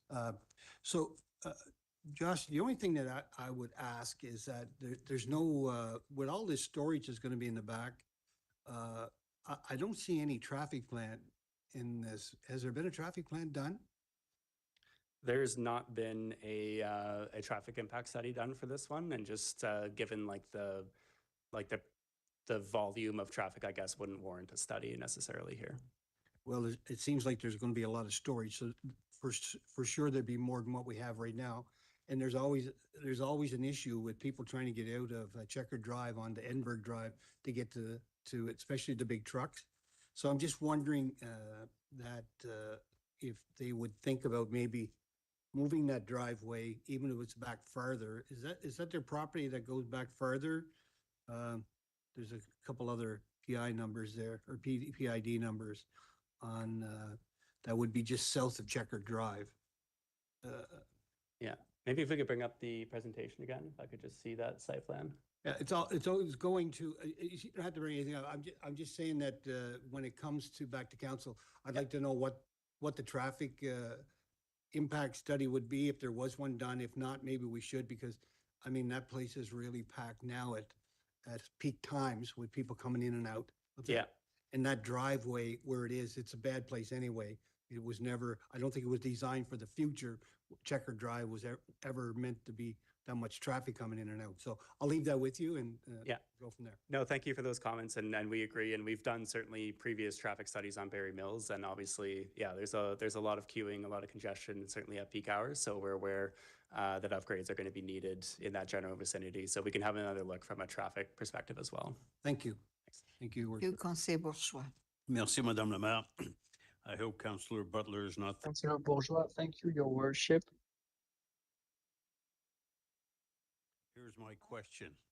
I was surprised by the presence of part of the land designated as community use in the middle of an industrial park. So I'm assuming that it goes back a heck of a while, but do you have any idea when and why this was designated as a community use within that area? Yeah, it would have been designated when the municipal plan was originally created. So that would have been 2011, 2012, 13 in that time. So the strategy of the day was essentially these wetland, these features that we had mapping for got put into a community use zone or community use designation and then a P2 zone in order to try to, add some additional protection. However, mapping changes over time. And so, we have our mapping and zoning, and then GONB goes and they update based on, new methodology. So our mapping very quickly becomes out of date. And then when you get someone actually to go on the ground is when you get the real ground truthing of where this wetland actually is. And so in this case, it's a wetland that's not connected to another water course. It's a wetland it's very small. So it's not something that the Department of Environment regulates at all. They say you can go ahead and fill it. You don't need a permit. And, it's not something that they regulate. So in this case, we're going to make the change or proposing to make the change over to industrial. So this does not present a significant issue? Not from our perspective. Okay. And do you know if there are other, I assume, lots or parcels that are designated a community use in the middle of MID lots? There are, and I believe we've treated similar applications previously on different industrial lots across the city. And if you're to look at just the zoning map or just the generalized future land use map, you'll see a bunch of, isolated green parcels. So that's that original provincial mapping that was picked up back, 15 years ago when the plan was made. A lot of that is out of date at this point. So it's something that we're looking to update as well with the new municipal plan and zoning bylaw. Okay, so you have addressed it to the planning committee? This will be presented to the planning committee, like the planning advisory committee or the municipal plan committee, sorry. Well, the committee that is reviewing the municipal plan. Yeah, so I don't know if that's a topic that's been discussed yet, but if it not, it will be.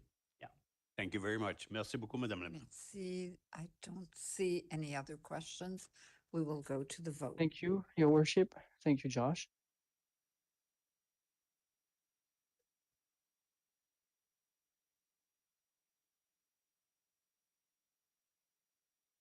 Motion carried unanimously. Merci. Next item is an introduction to the municipal plan amendment and rezoning at 280 Salisbury Road, and Josh is here once again. Thank you very much. Last one for me. So just another application, essentially for a rezoning and a municipal plan amendment. This one on Salisbury Road, and the rezoning and the plan amendment are to accommodate a new 3-story, 36-unit apartment building with 44 parking spaces. So the property is located on the south side of Salisbury Road, just kind of near the intersection of Edinburgh Drive. Previously, the property used to have a church on it. So there's a church and a parking lot that you can see on the imagery. I think the church has been demolished now, so it's just a parking lot. And essentially, the property was zoned in this community use zone because it was a church. Again, however, the properties have changed hands, and now someone's looking to develop an apartment building, and so that's why the rezoning is required. So the proposed zone would be into the R3 zone that you can see on your right-hand side. And then similar to the last application, there is a community use designation on the property. This community use designation is more specific to the fact that it was previously a church as opposed to wetlands, even though there are some wetlands on the property as well as you get to the south of the property towards the Petitcodiac River. So this is the proposed design. So again, 3 stories, 36 units. It's a pretty, that kind of low to medium scale. And here's the proposed site plan. So on the bottom right-hand side, you can see some kind of lines swirling about. That is actually provincially significant wetland. And then there's a 30-meter buffer of that, that if you just kind of follow, it just touches the bottom of the parking lot. It doesn't go in it, but it's just nearly there. So that is the regulated buffer that Department of Environment regulates. And so all the proposed development is staying outside of that buffer. So we've contacted Department of Environment and Local Government for comments on this. They are okay with the proposal. They've sent some conditions to the applicant just to follow, just in case, to make sure that they're not getting too close to that 30 meters. But from an environmental perspective, there's really no concern with the wetland with this proposed development. So essentially, you can see here as well on Salisbury Road, there is access to transit, but there's not currently a sidewalk on this side of Salisbury Road. So the building has a front door on the left-hand side with a walkway. And in discussion with the applicant, there's opportunities to connect to a future sidewalk if ever that gets developed, which, you know, as we see more and more applications come through, might not be too far off into the future. So with that, so there's both, again, the zoning and the municipal plan that need to be amended to accommodate this application. So we recommend that you proceed, and that includes giving first reading of the bylaws, setting again that public presentation stage for March 16th, referring the bylaw to the Planning Advisory Committee, and setting a public hearing for April 20th. And so we are also recommending a number of conditions for this site. So largely just allowing, there's a small parking variance, reduction of 1 space that would be required. They just really can't fit any more parking given, you know, the environmental constraints and the shape of the lot. And then just a few other conditions related to, you know, making sure that they're sticking to the proposal that they've provided. So that concludes my presentation. Thank you. Thank you again, Josh. I need a mover and a seconder. Conseiller Bourgeois, Conseiller Léger. Wish to move and second. C'est beau. Merci. Any? Oh, Yeah. Conseiller Léger. Yeah, so I have a question. Will there be better drawings of what the building looks like? It currently really looks like it's not very attractive. And I know they want to maximize, but to me, that doesn't hold up. So we'll see what the Planning Advisory Committee says, but to me, that reminds me of, wow, I don't think positively when I see a building like that. I just see no imagination, and so anyway, those are my comments. I would have thought that Councillor Bourgeois mentioned, in passing, you would have thought they would maximize the view of the river and so on. It almost looks like you're just trying to put as much housing as you possibly can, and I'm not so sure that that's the direction that we want to go all the time. So I'll leave it at that and wait for the comments to come back. But right now, hopefully, it could look better and make it more attractive in terms of approval process. Certainly. Thank you for those comments. We can look into that. Thanks. Okay, thanks. Merci. I don't see any other questions, so we'll go to the vote.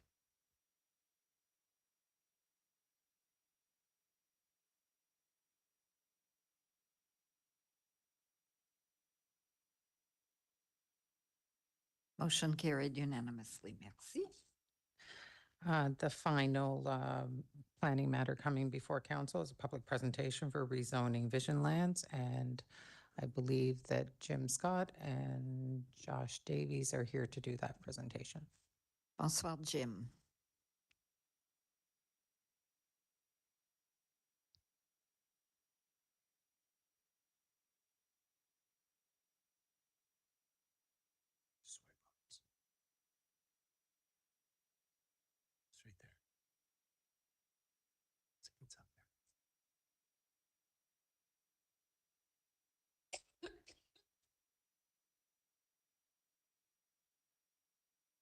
Good evening.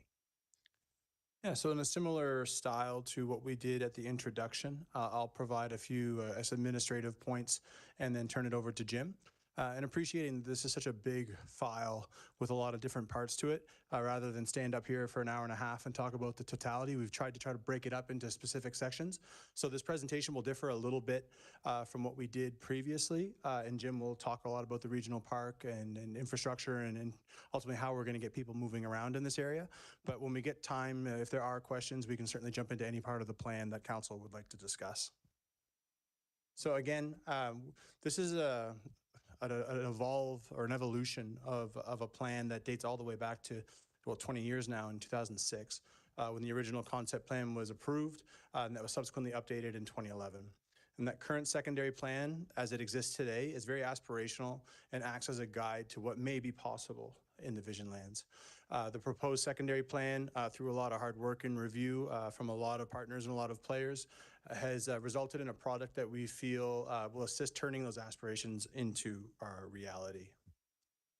So in terms of where we're looking here, you'll see, again, bordered by Mapleton at the west, the Trans-Canada to the north, McLaughlin to the east, and Morton Avenue to the south near to the Université de Moncton. This is the Vision Lands in terms of the overall product. It is centrally located. It's approximately 570 hectares in size and would be one of the largest, if not the largest, remaining lands within our serviceable boundary that could be slated for development. It's separated by the north branch of Halls Creek, which Jim will be touching on in a couple of future slides. And the majority of the land currently zoned in this area is R2.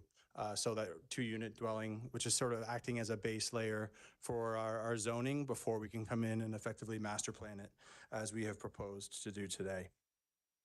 So in terms of the intent of this planning exercise was to review and replace the current secondary plan. As council is aware, we were able to partner with the landowners within the Vision Lands West to create a master planned area for that specific precinct, of which there are 3, including the UDM precinct, the Vision Lands East precinct, and the Vision Lands West, which we'll be looking as part of a rezoning as a part of this overall approval process. And what we really needed to drill in on here that was of need for the city and for the landowners was infrastructure, land for public purposes, so green space, how people ultimately are moving other than being in their vehicle, zoning, and the exploration or creation of a regional park. So within the Vision Lands West, we're enabling several land uses, again, trying to accommodate as many needs and amenities as can be provided in such a large area, ultimately with the goal of the residents being able to access these areas through other means other than their private vehicle. So I guess a target and what we looked at was to say if you were getting in your vehicle 10 times for 15 minutes a day, we want to knock that down to 1 or 2 in this area because all the things that you need are located here and we have the size to accommodate it. We're looking at a high residential unit yield, can accommodate a substantial amount of our projected growth through the urban growth strategy and beyond. Creates a new mixed-use zone, which we've called for now the core mixed-use zone along a proposed east-west corridor that will connect from Mapleton essentially down to Morton Avenue and the gateway to the Université de Moncton. We're focusing on connectivity. We've identified lots of things in advance, and school sites being one, where we've been able to have some productive conversations with the province on their interest and what they may be able to facilitate in this area. And really important, and as part of a selling feature of this with the Western area and beyond, is that multimodal pathway and integration to access the proposed regional park. Document structure, as we mentioned before, we have that overall secondary plan, which kind of provides the overarching policy across a range of subjects in terms of what is intended to be the outcome of this area as it develops and things that planning and developers really need to take into consideration as shovels hit the ground.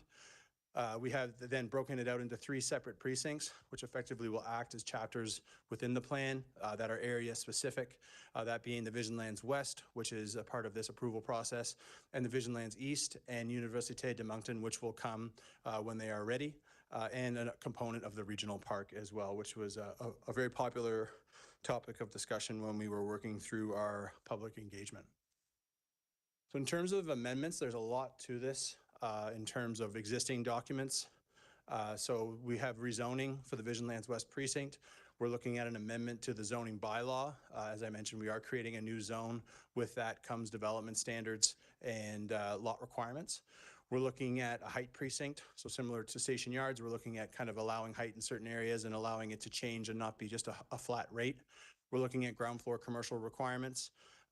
And lastly, we're looking at municipal plan amendments to update the future land use map with respect to what is anticipated across all of these zones in the Vision Lands, specifically the West on this one, and updating our future road network to reflect the infrastructure requirements that we have identified to open these areas up. This is the last slide from me, and then Jim can razzle dazzle you. But we did do a lot of public engagement on this, especially at the outset of the project. Some really successful events that were a packed house, and I know a lot of council members were there to talk around the Vision Lands. Held them at the Mapleton Lodge, which was very effective because effectively it is immediately next door, and it felt like you were in a park. And the regional park, as I mentioned, being a big topic of conversation, a lot of really good ideas flowed from those sessions, and some that have been incorporated into the plan today. And again, as media coverage, I think from the time this was incepted in 2006, there's always been lots of media interest in the Vision Lands and when is it going to happen and how is it going to happen. And we're hoping here through this process that we do have some of the answers and a very, very viable path forward. So I'm going to turn it over to Jim, and I will be back to wrap up and take any questions. Thanks. Good evening, Your Worship and Councillors. Thank you for having us this evening.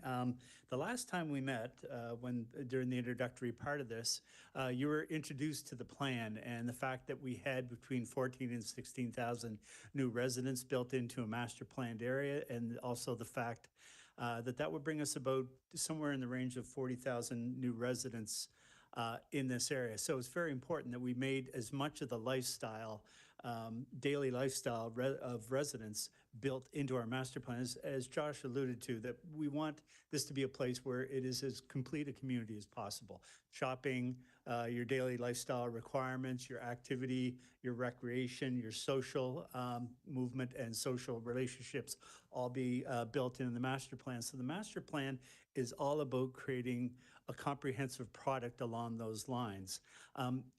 Also, we're very, very mindful to the fact that we don't want to go back in and retrofit the community in the future, that the basic structure of the plan holds well, that the parks network is built in, the commercial network is built in, and we don't have to go in to look for park space in the future, that we're all very forward about how we did that. What I'm going to focus on tonight is largely on the parks and connectivity network and some of the infrastructure required that will be built into the master plan to ensure that we're connected within the neighborhood and connected moving away from our neighborhood or neighborhoods in this case. We do have a very well-connected parks network, and I just brought that up on the slide. Previously, sorry, Josh, I'm not your papers off here. Previously, you were shown the notion of 3 different neighborhoods. Each one of those neighborhoods was spoken to you in terms of what their role is within the overall master plan area. What I'm going to talk briefly about is how our parks network connects into each one of those areas. So we do have a core area, core commercial, core high density residential area that we bring our parks network into. So our parks network, although it is meant to be, it's a very powerful recreation and social tool unto itself. It's also a community component of each one of the neighborhoods that it goes into. We also have a neighborhood that is all about recreation, lifestyle, and academic living.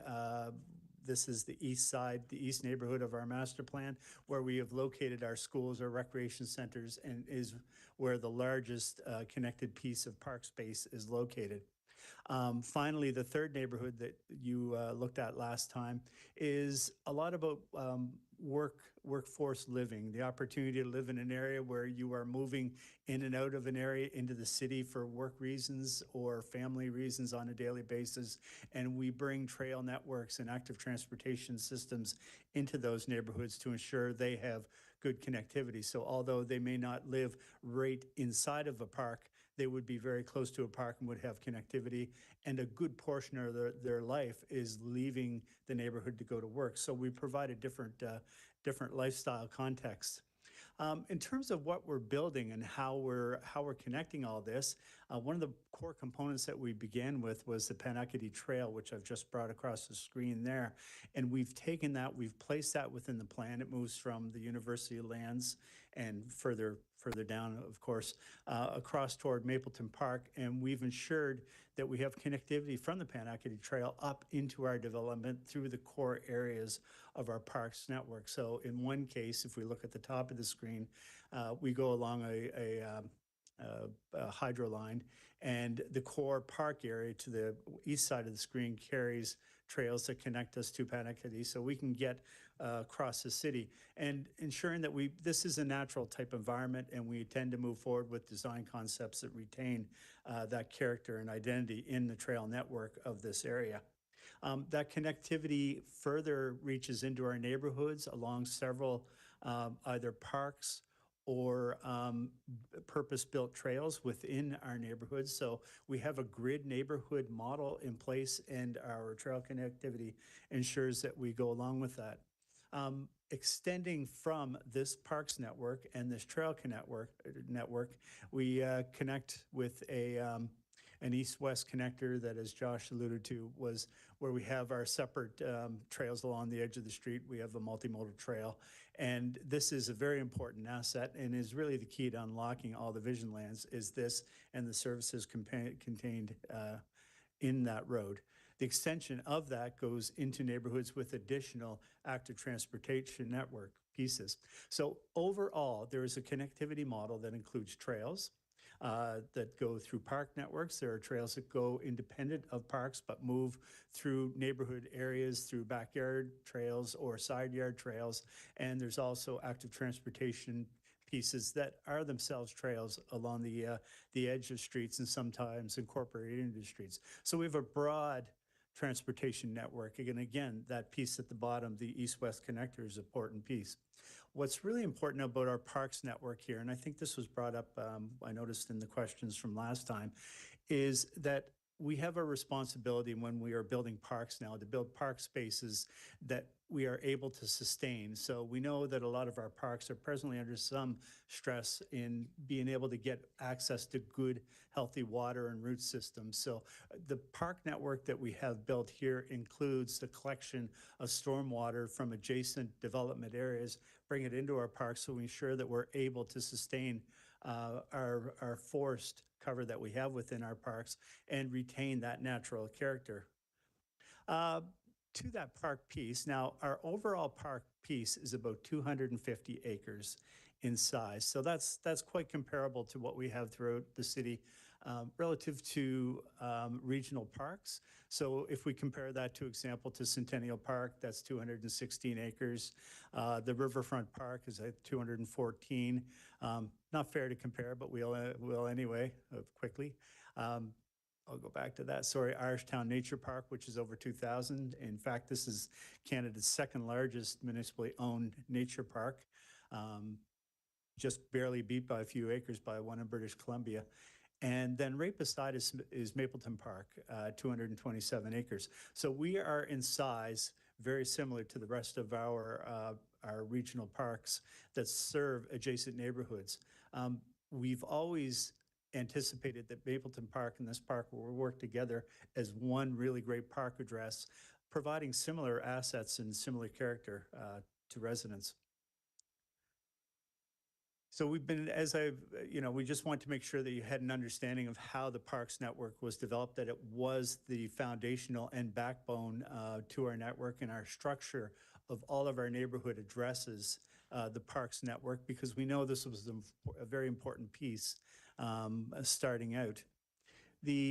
Our zoning plan, as well as our neighborhood structure plan, understands that we have opportunity adjacent to our parks. So to make sure that we get the zoning targets that we need to get to, that we're able to get an entire development that approaches 50 units per acre, we've developed a modified zoning plan that ensures that it capitalizes on higher density areas in areas adjacent to streets or areas adjacent to parks where there's an opportunity to live on and over the park.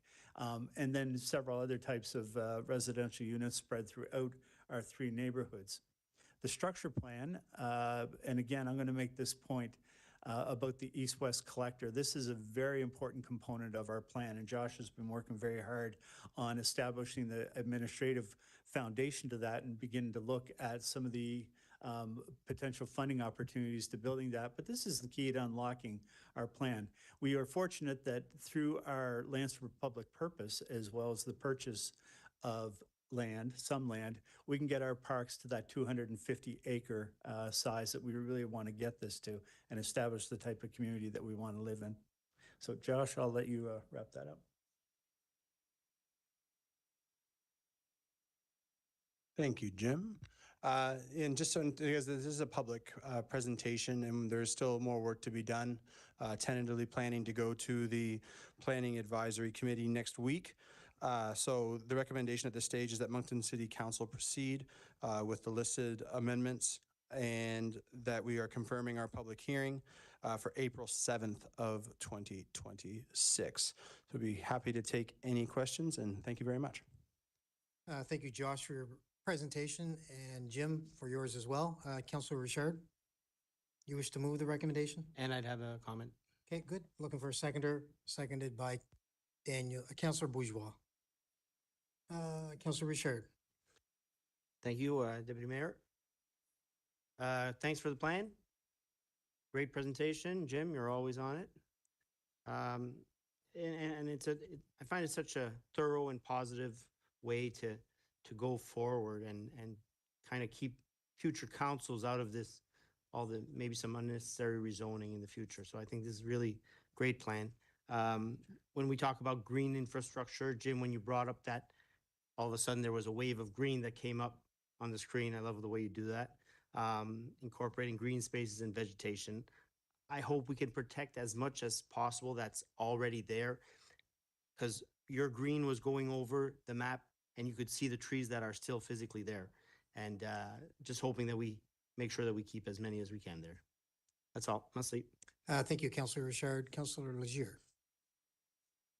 Yeah, thanks for the presentation. I'm just wondering, in the concept of the build out, are there opportunities for condos for people to own something as opposed to simply renting? That seems to be missed on everything that we see being built in Moncton, and whether that's a cooperative approach, but to give people who, you know what, it becomes their starter home, but it's a 3 or 4 bedroom apartment, and also speak to the concept of having 3, 4, 5, bedroom apartments that are feasible for people to be able to live their entire life if they wish to, as they do in Europe. Yeah, the plan right now is at sort of that 5,000 foot level stage, but zoning has never been a precluder of a condo or a rental. It's more or less what the market decides to build. So in this case, if we have downtown zoning in the CBD or in the R3 zone, those could easily be condos. It's just a matter of whether or not the developers in the market can support it. I would suspect that if ownership becomes less and less, that a condo type market may be more feasible, because that ultimately what is affordable for people who want to own. So in this case, we also we have a lot of low density zones where you could build a single unit dwelling. You may be into a situation where you could have a 4-unit condo in those low density zones. And some of these larger developments, similar to a 5-5 Queen, may end up having a mix of rentals and condos. Just depends on what that developer at the time is willing to build. But really, it's from a zoning perspective, we would not be moving towards a rental versus ownership type model. The zoning provides for all the housing typologies, and then depending on when the shovel hits the ground, they're either condos or rentals, depending on the market and that developer. Perhaps that needs to be rethought as well, though. I went to a screening of a documentary on different types of housing throughout Canada, and they keep citing the success in Toronto, the success of, and I don't know exactly which what streets they were and so on, but the crux of it was that you have an area where you have a variety of different people who live with very different lives, but they all live together, from people who with affordable housing to people who have $2 million condos and so on. And I think we need to think about that. And no, it isn't something we've ever done, but it doesn't stop us from looking at what other municipalities have done. And I think for this to be successful, I hope that we start to think about that, and we start to move policies forward in that regard, as opposed to just saying, well, we're just going to wait for what the developers build. We're seeing that now. We're seeing an awful lot of extra apartment buildings being built. We're seeing the vacancy go up, which is great, not so much for the developers who are building the apartments. And so, there doesn't seem to be much purpose, but yet there's a big demand for people who would like to have perhaps a share in a duplex, or share in a fourplex and stuff like that. So I would hope that urban planning and city staff could be at the forefront and move some of those ideas forward. So I just leave it at that, because I think that the overall design and the vision is great. I just think it's going to be on the how you deliver that in the future that is going to define our municipality and define that growth in the future. Yeah, I suspect that the good timing here is if, assuming this plan gets through an approval, we'll be going through the municipal plan review, which will really provide that policy direction that we may not have needed 11 or 12 years ago. So I would suspect that as part of our big moves conversation or around that shift towards policy with respect to housing, that's likely something that's going to come up because I think as we're aware that gap is probably not going to be bridged within the next few years. So I suspect it will be a major point of I guess, of direction and discussion as we work through the municipal plan review and the new zoning bylaw. Merci, conseiller Léger. Conseiller Kingston. No, that was originally to, Oh, vous n'avez pas de questions? Ah, OK. Conseiller, ça va, conseiller Bourgeois. Merci beaucoup, Madame la Maire. Merci beaucoup. Thank you, Your Worship. Thank you, Josh. That in the council report form, there's an item for consideration called social inclusion. So I've asked that for a number of years and I'm really happy to see it. However, I guess my question is, who decides if it's not applicable? Because question that Councillor Léger just raised about integrated or affordable housing is social inclusion based discussion, in addition to being good land use planning. So why did you determine that there was nothing about social inclusion worth considering in this project? I would say, and Elaine might jump in, and hopefully I cover most of it, is I think we're not necessarily at that level yet. I think where we're looking at social inclusion with respect to zoning is something that we would really need to study. So I was hesitant to put anything down that was overly direct if we don't have the policy direction at this stage from a zoning perspective and a land use perspective to support it. But I would suspect that a social inclusion plan as it relates to urban planning and a study of what's happening in other cities of a similar size and maybe cities that are larger than ours and ideas and things that we can take inspiration from will be something that will have to be incorporated. Just at this stage, personally, I didn't feel comfortable kind of trying to either mandate. The opportunities will be there for affordable housing and other components of social inclusion.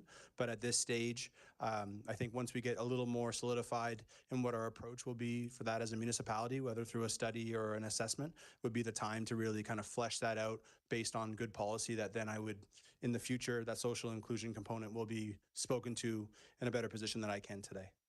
So will it be considered as part of the municipal plan or subdivision developments, or? I would say you would lend the policy from the municipal plan, and the municipal plan policy will reflect what the standards of the zoning bylaw are. So if there are social inclusion tools that we can incorporate into our zoning bylaw, because that actually will detail what is required. So when we're coming forward with a development, just as we would have setbacks, just as we're studying inclusionary zoning, for example, as a part of this municipal plan review process, anything that council is willing to incorporate as a rule should sit in the zoning bylaw. However, it should have guidance from the municipal plan with respect to policy so that we're not kind of just pulling it out of thin air. It's a policy of council that has resulted in these changes to the zoning bylaw to include a social inclusion component wherever council would see fit.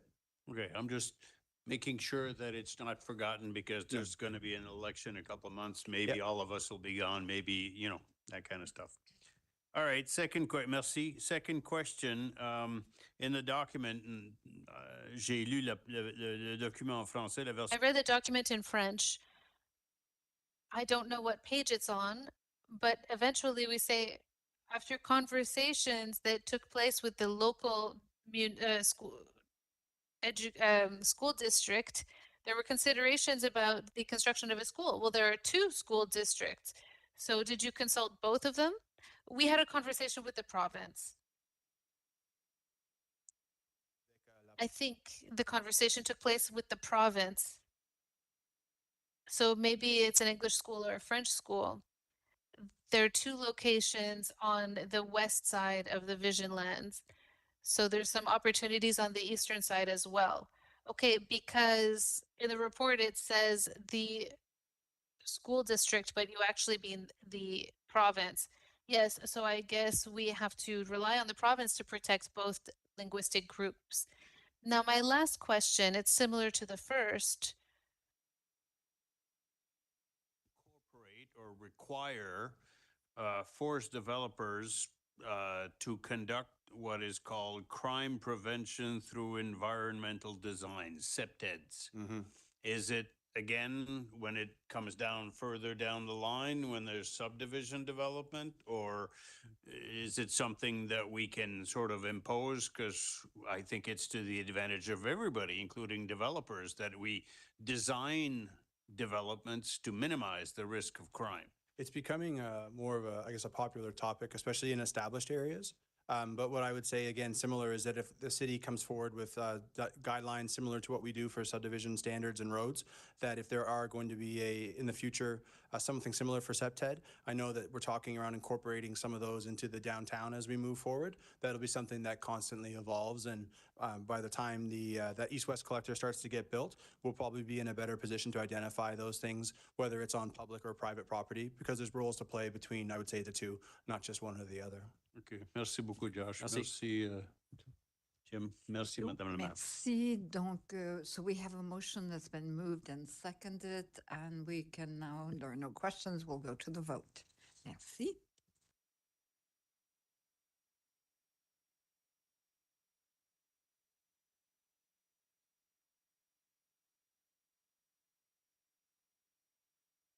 Motion carried unanimously. Merci. Merci. Next would be statements by members of council as exposés des membres du conseil. Conseiller Léger. Merci, Madame la Maire. Thank you, Your Worship.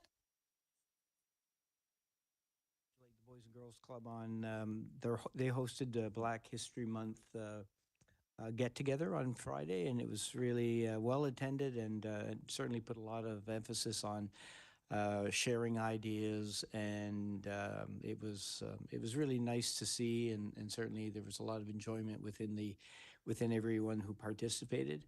And then as well, I just want to congratulate staff on the Polar Fest and the Barbagazi, which is the I guess the snowmobile version of motorcycles that do tricks and so on, and do acrobatics. It was quite interesting and really well attended. I was really surprised, I guess, in some ways it's because it was quite cold on Friday, but there were well over 400 or 500 people on both times, and certainly Centennial Park with its large polar bear that frames the entrance to the bridge was a great addition, and I don't think I've ever seen as many children and adults tobogganing.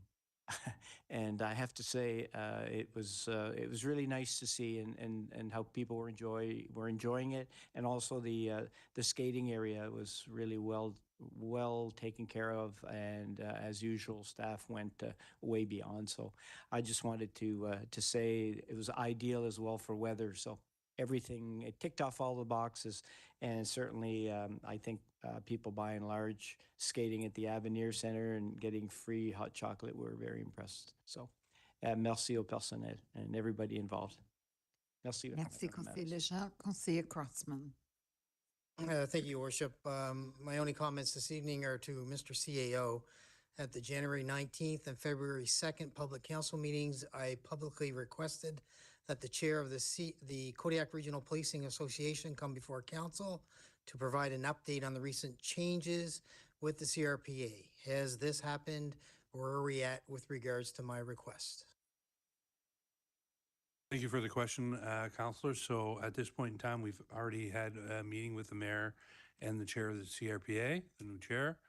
They are presenting to the Tri-Community Council meeting next week, and a future meeting with the entire council here in public is being scheduled. So knowing that the tri-community meetings are held, I'm not going to say in private, well, they are in private, they're amongst councils. Will we get a time frame in that as to when the new CAO, or sorry, the new manager will come to present here at council? The chair? Yeah, the chair. Yeah, absolutely. We will. Okay, good. I'll follow up again at the next public meeting. Thank you. Merci. Thank you. Councillor Kingston. Just to congratulate, I think I'm not sure if her venues are over at the Winter Olympics, but Courtney Setto with a couple of silver and a bronze medals so far in short track speed skating. So we're all very proud. She's a multi-medal winner in that sport across the country, and it's very exciting. Yes, we should all give a round of applause to Courtney Sado on behalf of the city of Moncton. Pardon me? She's from the Northwest End, Ward 3.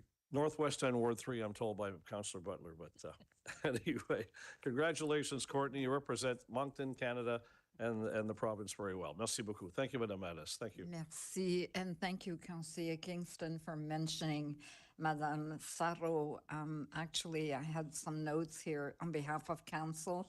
So I think we've all watched with excitement Courtney Sarro, a young Monctonian, shine at the 2026 Winter Olympics. Nous sommes très fiers qu'une Monctonienne participe aux Jeux. We're so proud that a Moncton resident participates in the Olympics and that she also earned 3 medals to date. Opportunity to add another medal tomorrow during the women's relay final.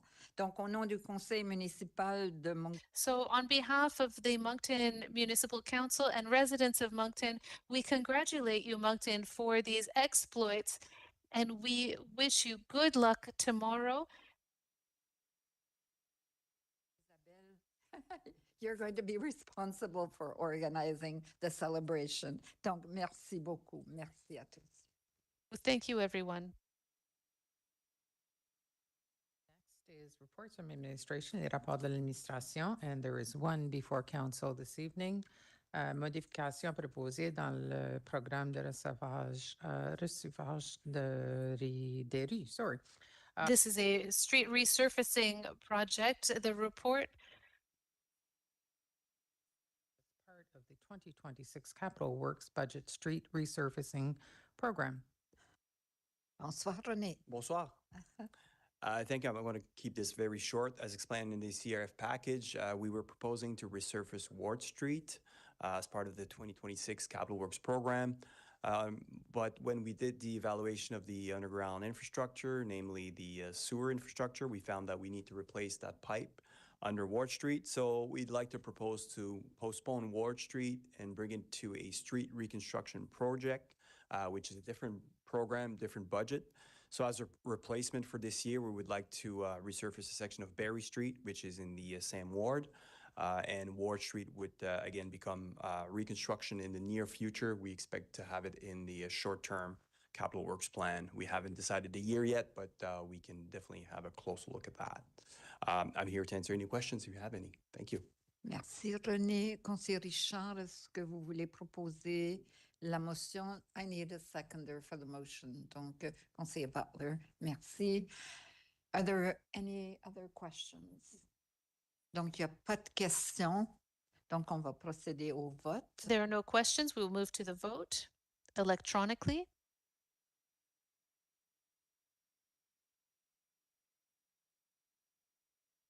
Motion carried unanimously. Merci. Next item is reading of bylaws et lecture des arrêtés municipaux. And this evening, all of them are first readings, subject to the introductions that were done today.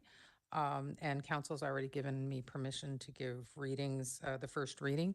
Also for the public, these will be available on our website.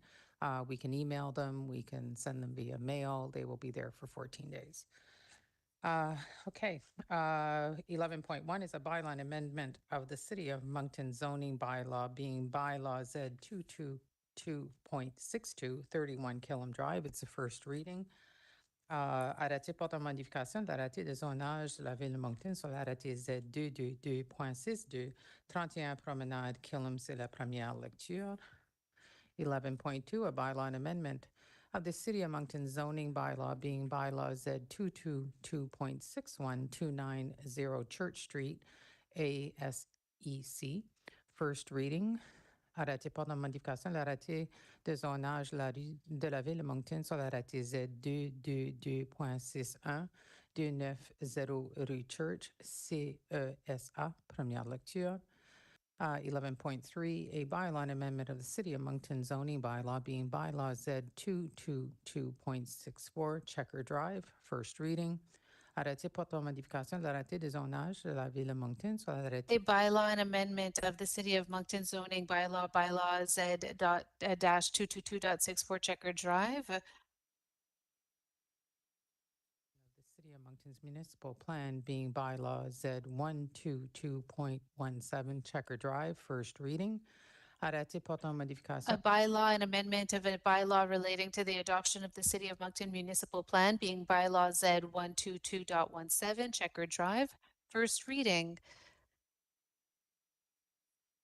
Moncton zoning bylaw being bylaw Z 222.65 280 Salisbury Road, first reading.